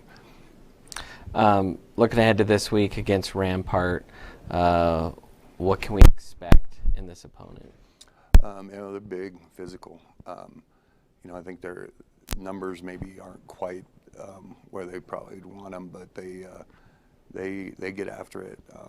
I think especially early on, we're going to have to be ready for a physical game. Their line, I got a few linemen that definitely looked the part on the film, and they're aggressive at the back end. So it's going to be a battle. They remind me a lot of Windsor on their skill set. So, Windsor was a tough game for quite a while. So, I expect that, and then it's in the playoffs, and they've already got a win under their belt, and I don't know if they were in it last year or not, but I'm sure they're coming here and ready to go. So, I expect it to be a good battle. What are when you think of your team in the playoffs, and maybe you're going to play some tougher teams, and that's been a little while in the season since you faced a team like a Windsor, what are some characteristics or traits that you kind of hope this team hangs their hat on as they face some of that adversity? Yeah, it's been something we've worked on even at the end of the year, kind of going through league with a couple of teams that were struggling.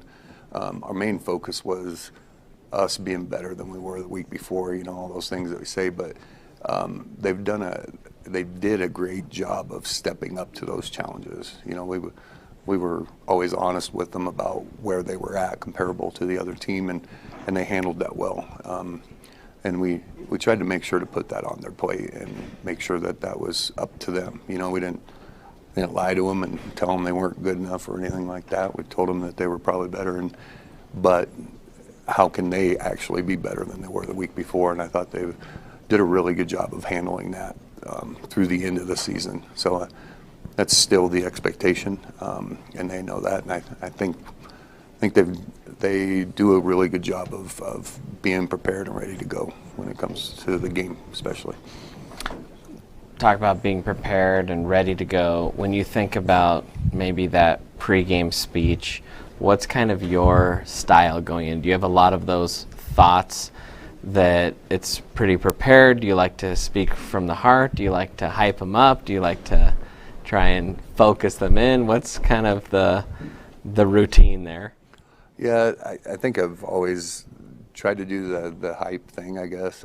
It's kind of funny. My wife actually usually gives me the fodder. She always posts something on Facebook the day of a game, and she listens to me well, I guess, throughout the week, and always kind of has something about what we're talking about or doing with that week. So it's usually from that I kind of get what I'm going to talk about. So, and I usually don't think much about it until maybe about an hour before and read that, and that's usually where it kind of comes from. Do you, just looking ahead here, and not that I want you to look past Rampart or anything, but what constitutes in your mind a successful goal met for the 2023 season?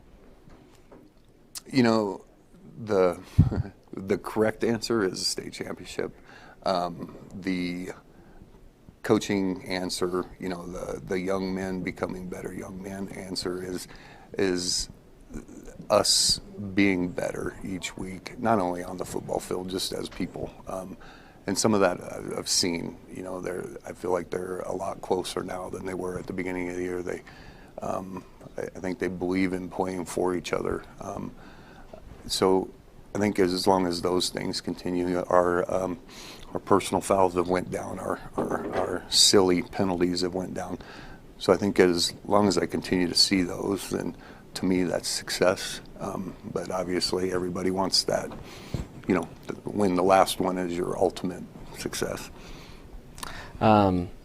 I noticed that a lot of your boys are in my classes. Do I get to assign them gassers for misbehaviors in my class? Of course. Okay. 100%. I think right. Preston probably it was about 20. Okay, that's a warning shot to you guys running back and watching this maybe at some point. Well, thank you. I appreciate you for taking time out of. I know playoffs are a busy time for you, but we always appreciate when you stop by. You bet. Once again, that's Coach Geiger, the head coach for the Tigers. We're going to take a timeout. All right, we cut that off because we talked about the pregame show, but this is halftime. But we wanted to get that interview in there since Coach Geiger was nice enough to join us here this week, and we had some unique challenges in the pregame show. We have some kids. They worked very hard on some graphics this week, so we just wanted to show this off. Keegan McKenzie begged that we would get this off out here, and actually I think that was built more for social media. And, well, good job. Good job, Keegan. There you go. Your graphic made it live on air. We also got a defensive dogs graphic. Of course, no Jackson Kogel tonight, but you saw there, we already talked about Carson Hageman, 133 tackles. That's incredible. Preston Terranova, second in the state in interceptions. He's still second. Yeah, he had another one, but the Windsor player that caught one had 2 last week, and so I think he's leading nationally or something in interceptions, so I'm not sure Preston's going to be able to catch up. But I think Preston might be zeroing in on a first-team all-state selection if he keeps this up. By the way, that graphic was made by Preston. Just want to point that out. Okay, all right. We talked about some picks. We didn't quite get through all our picks, so maybe update those, and we'll update the score as well. So you see the picks. Right now the score is tied, or excuse me, it's 31-21, Windsor leading in the 4th. I know JJ picked Pondo. John picked Windsor. I picked Pondo for the record. D-Rich picked Windsor, so he's like celebrating as if he were playing in the game. I mean, I basically am. And Ian picked Pondo. So still some time left in that one, but Windsor does seem in control. And then we had a 5A game that we wanted to pick coming in. It was kind of Dylan's little favorite 5A special of the week, and it was Valor and Legend. And, well, that one is deadlocked at 7-7 with 3 minutes left in the first half. JJ picked Valor. John picked Valor. D-Rich? I had Legend. You had Legend. I don't like Valor. I mean, and they had such a slow start this season, too. Ian? I mean, I had Valor, and look, I don't like Valor either, but I don't like Cherry Creek, and they'd find a way to win most years. That's so, true. You know. I think I also picked Legend. I just thought maybe this was the year that Valor gets knocked off a little bit early. That'd be cool. Let's see. There are still about 3 minutes left till we get started. We had a quick conversation with Cade Koblenz that we also want to play here. That was set up by little Jace Hoffner. Hi, and welcome back into our pregame show. Brandon Bird here, joined by Cade Koblenz. And Cade, thank you for taking the time to come in. Of course. One of the things that we kind of want to talk about, and I know that a shout out to Jace Hoffner, who's kind of the director of this segment right now. What are some of the key strengths of this team that you guys think going into this playoff run? I think just one of our best key strengths is that we're just all together as a team. We're all on the same page together. We're all in it for the long run. And yeah, we're just practicing hard. All the leaders on the team are stepping up and just pushing everyone to get in that playoff mode of practice. Without revealing any secrets for the game plan or anything, what do you expect to see out of this Rampart team? I expect to see a good team, and I mean, they run the ball like mantra, so that's always hard to stop, but they also jump into a spread offense on longer downs, so we have to prepare for the pass and the run game. When you guys have to prepare for a game against a run-heavy offense, what's that like at practice? Practice on the defensive side of the ball for a run-heavy team. We really just focus on being physical, not looking in the backfield, just because there's a lot of motions and trickery going on back there, and just on the D-line, we just focus on being physical, filling up gaps, and just letting our linebackers do the work. One of the key things that I think has been different this year is the defense's ability to stop the run.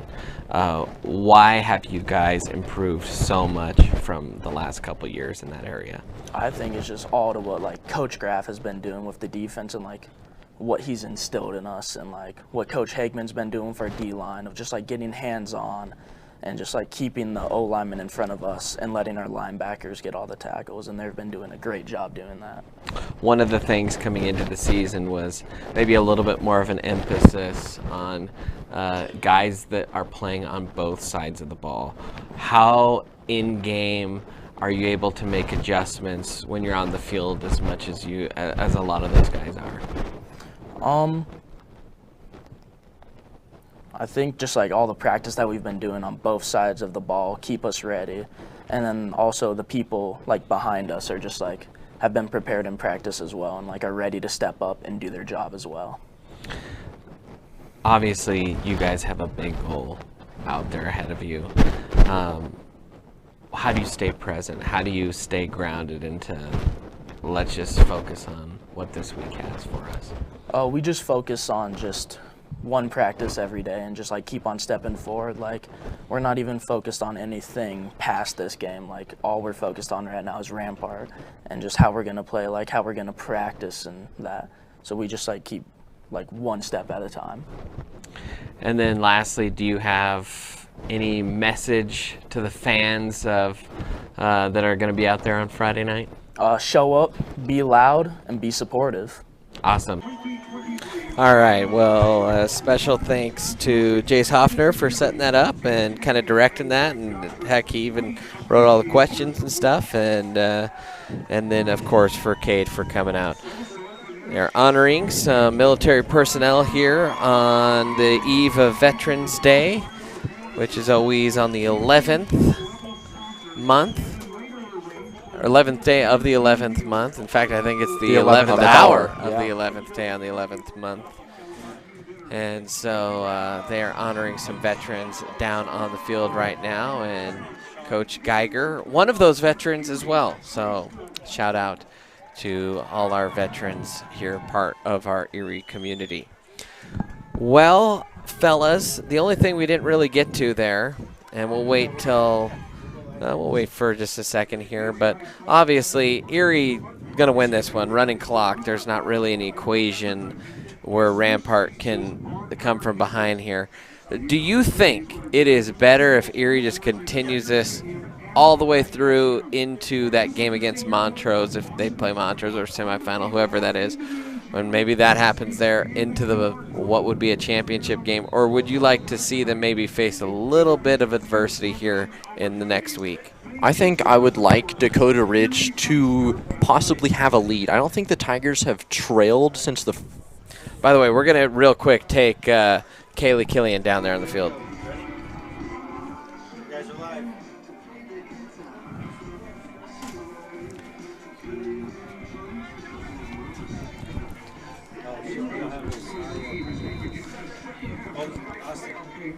Thank you for tuning in. Well, to Erie Tiger Network, and let's see the rest of the game. Back to you in the box.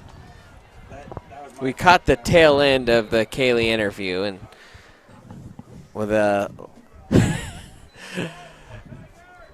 we're back. That's the point. Yeah. We're back, and Erie's ready to come out here. Running clock here, so this is going to be truly less than 30 minutes. So it's 8:23 right now. We'll see when this game ends, but it's not going to go on for more than half an hour here.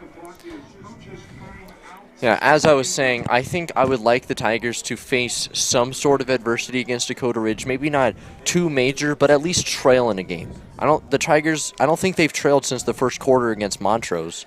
And so it's hard to have that mindset of coming from behind if you've never had to. By the way, Ronan Ward out there to start the half. He's going to hand it off to, I believe, Wyatt Walston, who's getting the start here in the half. So we'll have a chance to cycle through some names out here on the old Erie Tiger Network, as you still have, I believe, a lot of the starting receivers, and I can't quite tell on all the linemen or not. Josh Levine out there. So 2nd and 8 here after Walston picked up a couple. High snap. Give to Walston on the left side, and he's bottled up. And actually, the Rams have done a fairly decent job of stopping the run. No run over 11 yards in that first half for the Tigers. That one a pickup there of 6, and that'll bring up, or 5 yards rather, that'll bring up 3rd and 3 here for the Tigers. Ronan Ward in the shotgun here. He'll send Kogel in motion, then he'll send him right back. Now Ward will take the snap. He'll keep it himself. Ward breaks through a tackle, trying to get to the outside, and he's tripped up, and there's some of the electricity of Ronan Ward as Ronan will get up to the 20. Yeah, we kind of saw that electricity last year in the quarterfinals against Ponderosa, where Ronan Ward just really all over the place. And obviously next year, no Blake Barnett behind or in the backfield. And I wonder if Ward will be a similar type of quarterback to Barnett where he's able to run the ball efficiently. 1st and 10 here for the Tigers. It's Ward and Walston in the backfield. Ward's going to throws the out route. That's caught by Sweeney. Sweeney has it at the 25, makes a man miss, cuts up the sideline. Now trying to put on the brakes, and man, Alex Sweeney continues to grow in confidence as he's making men miss out there all game long. And I wonder if because of the cold, there's been a little bit of frost on the turf, and that was where Sweeney slipped a little bit. Looked like he might fall backwards for a second, but Cleats just able to dig into the turf a little bit. 1st and 10 now for the Tigers. Ward in the shotgun with Walston flanking him to his left. Ronan takes the snap, throws the quick screen pass. It's Donovan O'Brien, and first catch in many weeks. That's got to feel good for old Dono out there.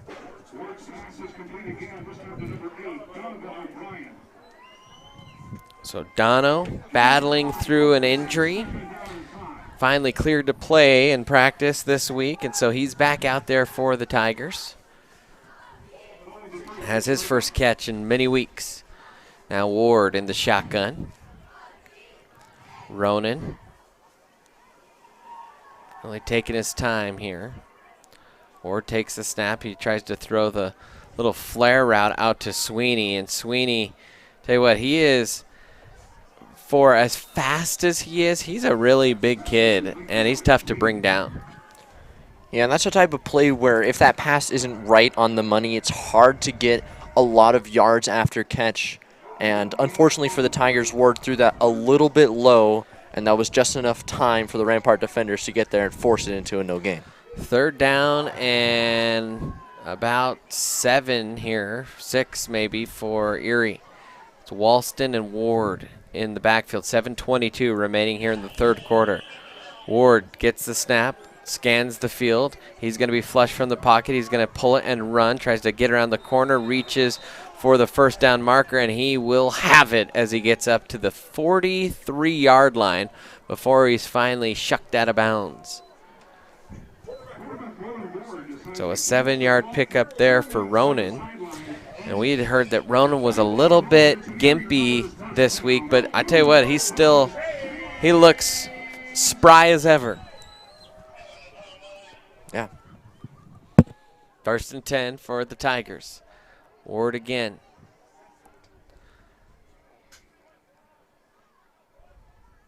Will run Reed. He keeps it himself. Big hole up the middle. Ronan Ward has a sea of green in front of him, and he will take it to the house. 47 yards for Ronan Ward. Yeah, and just the play fake got enough people to bite, and then the Red Sea part of the middle of the field for Ward, and he just took off, and the Tigers tack on some more. Wow, that's 57 yards on the carry there. And man, Ronan, 2 touchdowns. He's now. quick. He is quick. Barnett, maybe his athleticism overshadows every other player on the field, but Ronan Ward, in terms of speed, is almost as he's one of the fastest kids I've watched on a high school field before. Snap, good, kick up, and it is good for the Tigers. And they continue to add on to their lead 49-0 now over the Rampart Rams. And, well, guys, all the struggle tonight was only in the broadcast crew and the scoreboard crew over next to us. Tigers not struggling on the field. I don't know. I've heard some Rampart coaches yelling in anger. Okay, well, on the other side. You're true. There is some Colorado Springers that are none too pleased.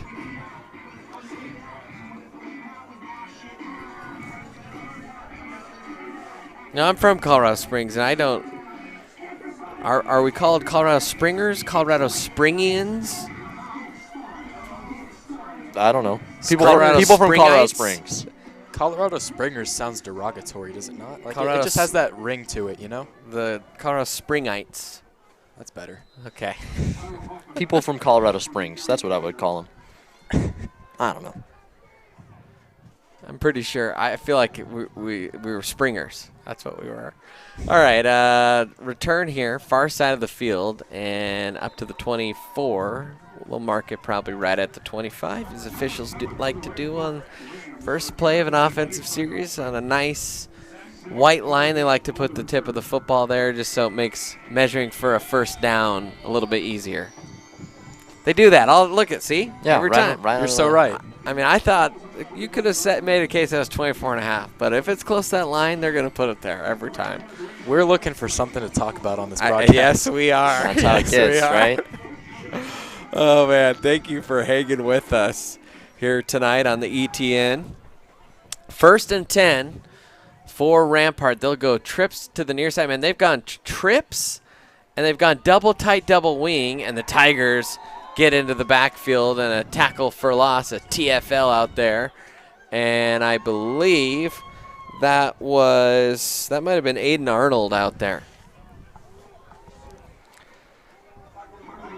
So 1 yard loss. Ramonqua was the ball carrier. You better be good if you play for Rampart and your name is Ramonqua. Yeah. Now here comes the passing play. Tigers have a spy out there. That throw a little bit short, and that'll bring up 3rd and 3rd and 11. Tough sledding in the passing game. The first pass of the game for Rampart was a pick 6 by Preston Terranova. By the way, I think I got a text from Zach Worth, and he said 2-4 is my player of the game. So there you go.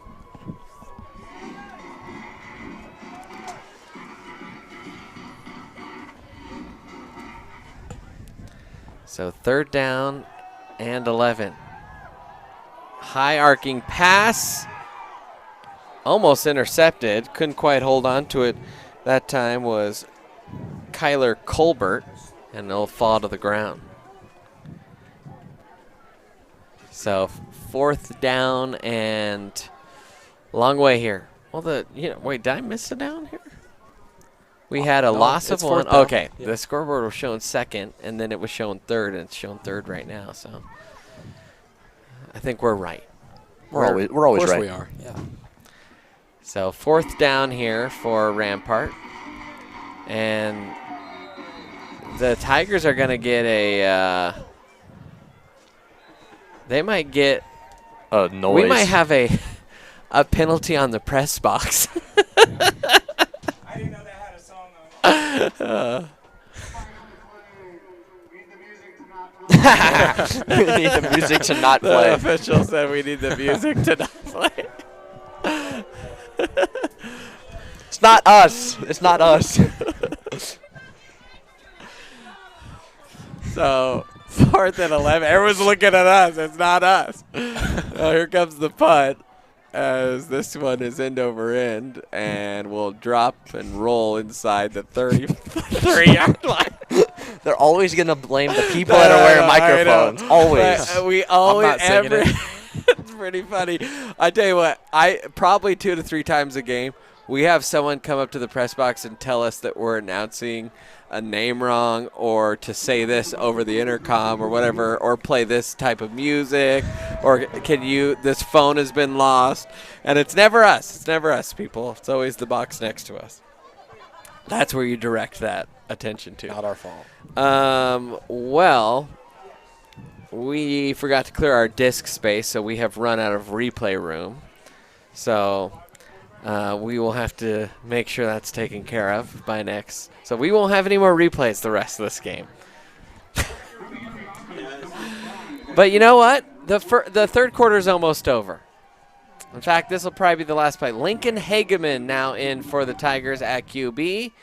He's going to hand it off right side. Nice little running there into the open field.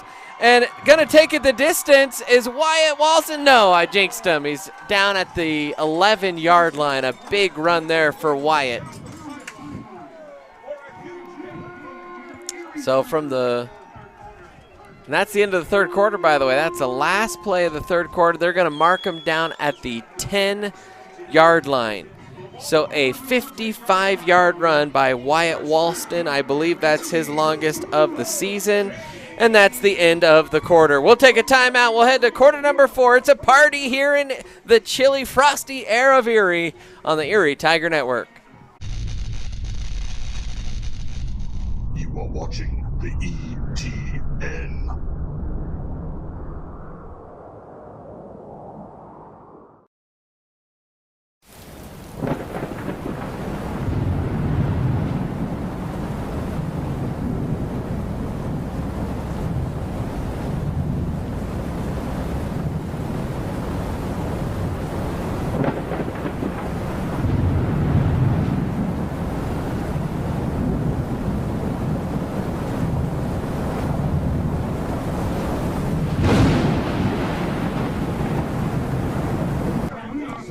She's ready. She's talking. Out here, end of the third quarter. The score is 49-0. Thank you from the box. On the field, the score is 49-0. As we know, this game is going pretty well, and hopefully it stays that way through playoffs. We'll be hosting next week against Mountain Vista, and we're excited for that.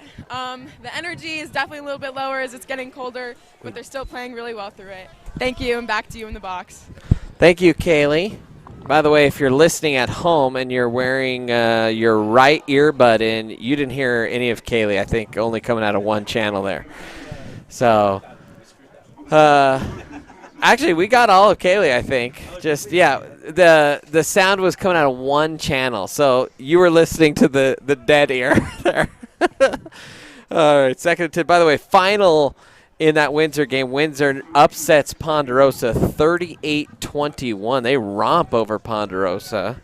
Ponderosa and 11 seeds. Do it's not ugly. mix. They don't mix. All right, second and 10 now for Lincoln Hageman out there. The sophomore with Wyatt Walston. A lot of youngins out there for the Tigers. He'll get the snap, throws the little outlet pass, and some tough running after the catch. And was that Walston on the catch as well? That might have been. Who is that? That might be Zeke. 29. That's Oh, actually that's Zeke Zeke. out there. So Zeke Mulvaney, he is a hardcore Golden State fan, Pittsburgh Steeler fan, and I don't know. He's a bandwagon fan. That's all I know. Bandwagon Pittsburgh Steelers. He gives me a lot of heart. He gives me a lot of grief about rooting for the Buffs. Hageman will roll to the right side, throws the out route, and that one will hit the long jump pit and fall incomplete here. So that will bring up 4th and 7 here for the Tigers. Not going to toot my own horn, but if the scores stay how they are, I would have gone 5 for 5 with my picks so far. There you go. In 4A at least. Gold star. Yeah. Plus Mountain Vista over Castleview as well. Man, in 5A. 4A has been a wasteland of really bad games. There have not been close games in 4A. Here's the snap. The hold, the kick is up, and it is good. A field goal by Tyler Hoffman will make it 52-0. Erie on top here. And this Erie team has looked pretty sharp here without some key guys as well, or at least some guys that maybe aren't fully healthy. They're certainly missing maybe their, you could argue, top 2 player on this roster in Jackson Kogel. I mean, certainly college coaches think so. As Jackson will be heading to Washington State, and he was unable to suit up tonight due to an injury. He's hoping to be back next week. We already kind of mentioned we're not going to talk about what type of injury he has.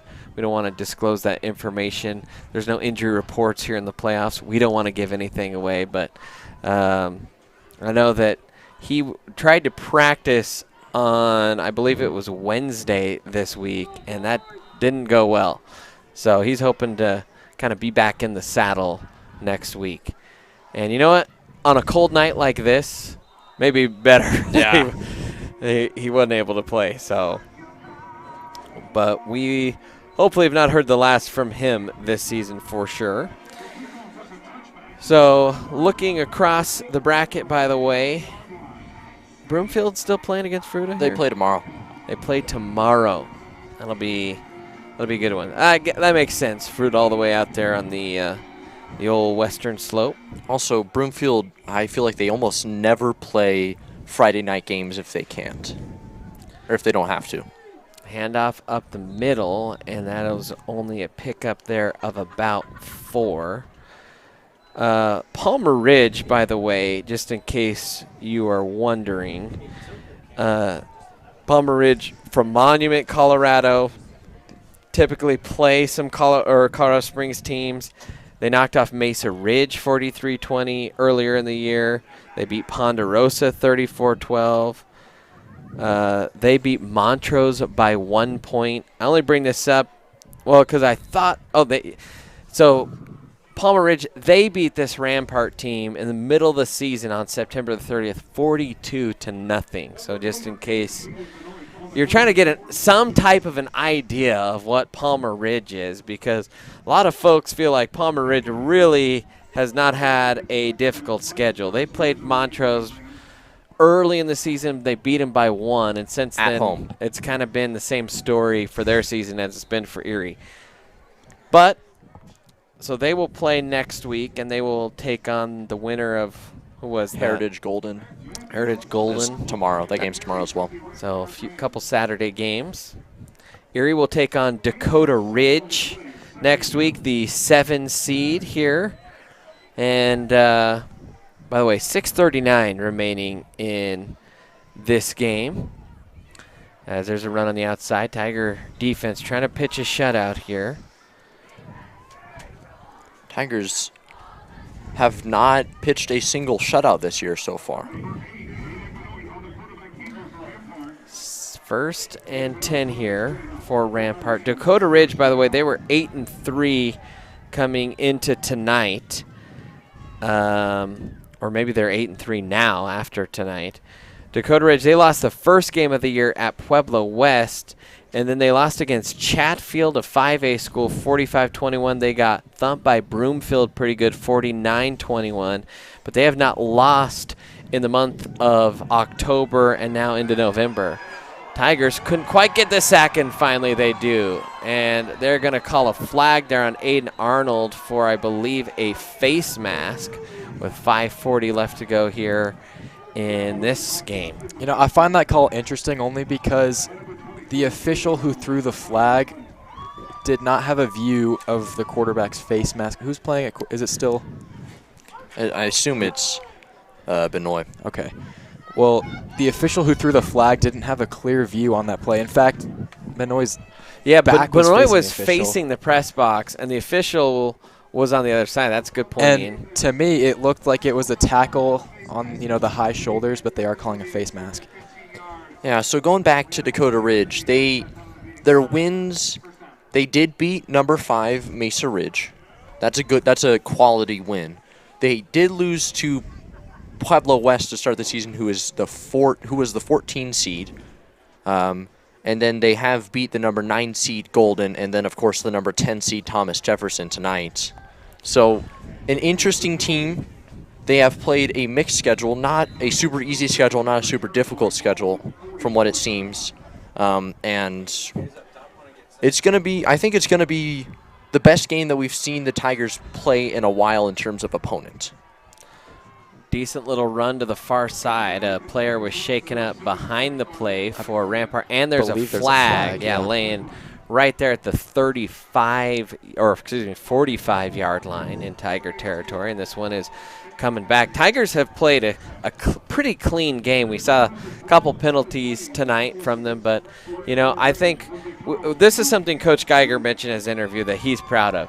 Tigers have gotten better at the discipline penalties as the season has gone on, because as you guys know, this senior class, they like to chirp a little bit, and so Coach Geiger has had to kind of coach that out of him. That is not really Coach Geiger's personality. He doesn't like that on his team, and so he's had to battle all career with that class to kind of get them to understand those implications in a tight game. Hey, and there's a flag behind the play. I think we might see a roughing the passer here, or unsportsmanlike maybe.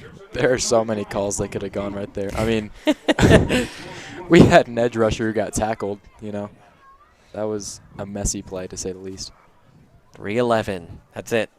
We said, 23. 23. So we are 23 minutes in, and there's only 3 minutes left. So a personal foul hold. You're right. All right.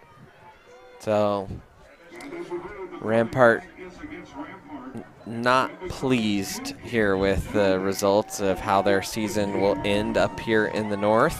Well, 52-0's rough, you know. Yeah. They can drown their sorrows in Luigi's Pizza down there if it's still around. Oh, another penalty? What is going on? Well, I don't feel you know, I'll bite my tongue here. Yeah. A tough way to end the season. That's not how you want to go down, for sure, if you're Rampart. But unfortunately for them, this is how it will end. They did take a timeout, so that will stop the clock with 2:20 left. Our first stop clock other than the quarter change in the entire half. By the way, some 5A scores. Cherry Creek leading Legacy 21-0. It's Mountain Vista over Castleview in the fourth quarter, 52-14. That one is all but over. Pine Creek, the Eagles, give them the beak. They're my 5A state beating champ. Denver East 34-7. That'd be great.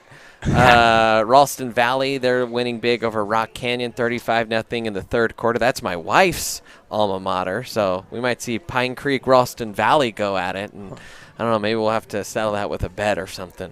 Next week. Columbine and Fountain Fort Carson. Columbine rolling 51-7. Valor is beating Legend 10-7. That one is midway through the third. Arapahoe, that's my pick for 5A state champ, is leading Chatfield 14-0 at halftime, and Regis Jesuit leading Grandview 23-13 in the fourth quarter. 2:20 remaining here in this game. Handoff, far side, and a little bit of yardage there. Man, that By the way, Valor. second and 50. Second and 50. Oh, my goodness. I didn't even notice that. We didn't even mention that. If you're looking at the scoreboard right now, I had second and forever up because I didn't want to count that many yards. I mean. Oh, my goodness. I've never seen that. I just didn't feel Third and 41 for the Rams. You think they pick up the first down? Oh, they might. Oh, they might. They got Bruns will be run out of bounds. Oh. And no, he kept running through the bench. A little bit of a skirmish breaking out, and Tigers trying to hold some guys back. You know, I'm going to give a shout-out real quick. Dom Sema, I've been noticing some great sportsmanship from him all game. He's helping Rampart players get their shoulder pads back on. He just helped that player up, give him a pat on the back. that's, one of the players that Coach Geiger maybe has coached up to stop his chirping, and, I don't know. He's being a great team player and a great Jackson Kogel is holding the flag above his head saying, hey, which official threw this? They might have gotten the first down, actually, after that. They might, yeah. They might have converted on 3rd and 41. There's still a rolling clock, so I don't know if they're going to figure this out by the end of the game. That would be a Tiger defense moment. By the way, that penalty is going to go against Kyler Colbert. That is going to be a learning moment for him. You have got to let go on the sidelines and just kind of riding the Rampart player all the way to the Tiger bench. That's the furthest hit out of bounds I think I've ever seen. The officials have decided to end this one. Tigers dancing on the sideline as they make the announcements. Oh, offset. So they did not pick up 3rd and 41. Yeah, they were shockingly close. All right, that is going to do it for us. What a wild night it's been on our broadcast, but what a clean night it is on the scoreboard for the Tigers. 52-0 in the first playoff game of the year here for the Tigers. Well, any final thoughts, boys? This is going to be a hard team to stop. I mean, I'm sorry for any 4A team that has to play Erie after this. We're on a roll. I mean, first game of the season in Florida was a loss to Vanguard by a few points, and quite frankly, we could have won that game if it wasn't for stupid little mistakes. But since then, Tigers are on a, how many games is that? 10 now. 10-game winning streak, and I don't see that ending before the season ends. Well, we'll see. Certainly time will tell. Yeah, Dylan? I thought that was just a all-around good win. First shutout pitch by the defense in this season so far. Would love to see that keep happening, and that shutout was without the big body of Jackson Kogel. That was the key tonight. The Tigers defense stepped up when it mattered without some of their star players, and that is why the Tigers got the win tonight. Well, for the second year in a row, the first playoff game the Tigers play in the playoffs is a victory over a District 20 team from Colorado Springs. That's going to do it for us here tonight. For our big crew, I think we had Austin, Kaylee, Noah, we had Will up there, we had John, JT, Ian, Dylan, and of course our director producer tonight, Chad. For everyone, including our pregame crew that helped set up as well. I know Declan, Jace was there. There's so many that helped out tonight, despite all the chaos. For everyone, I'm Brandon Bird. We'll see you next weekend for the next round of the playoffs. It's the quarterfinals. Till next time, Tiger fans.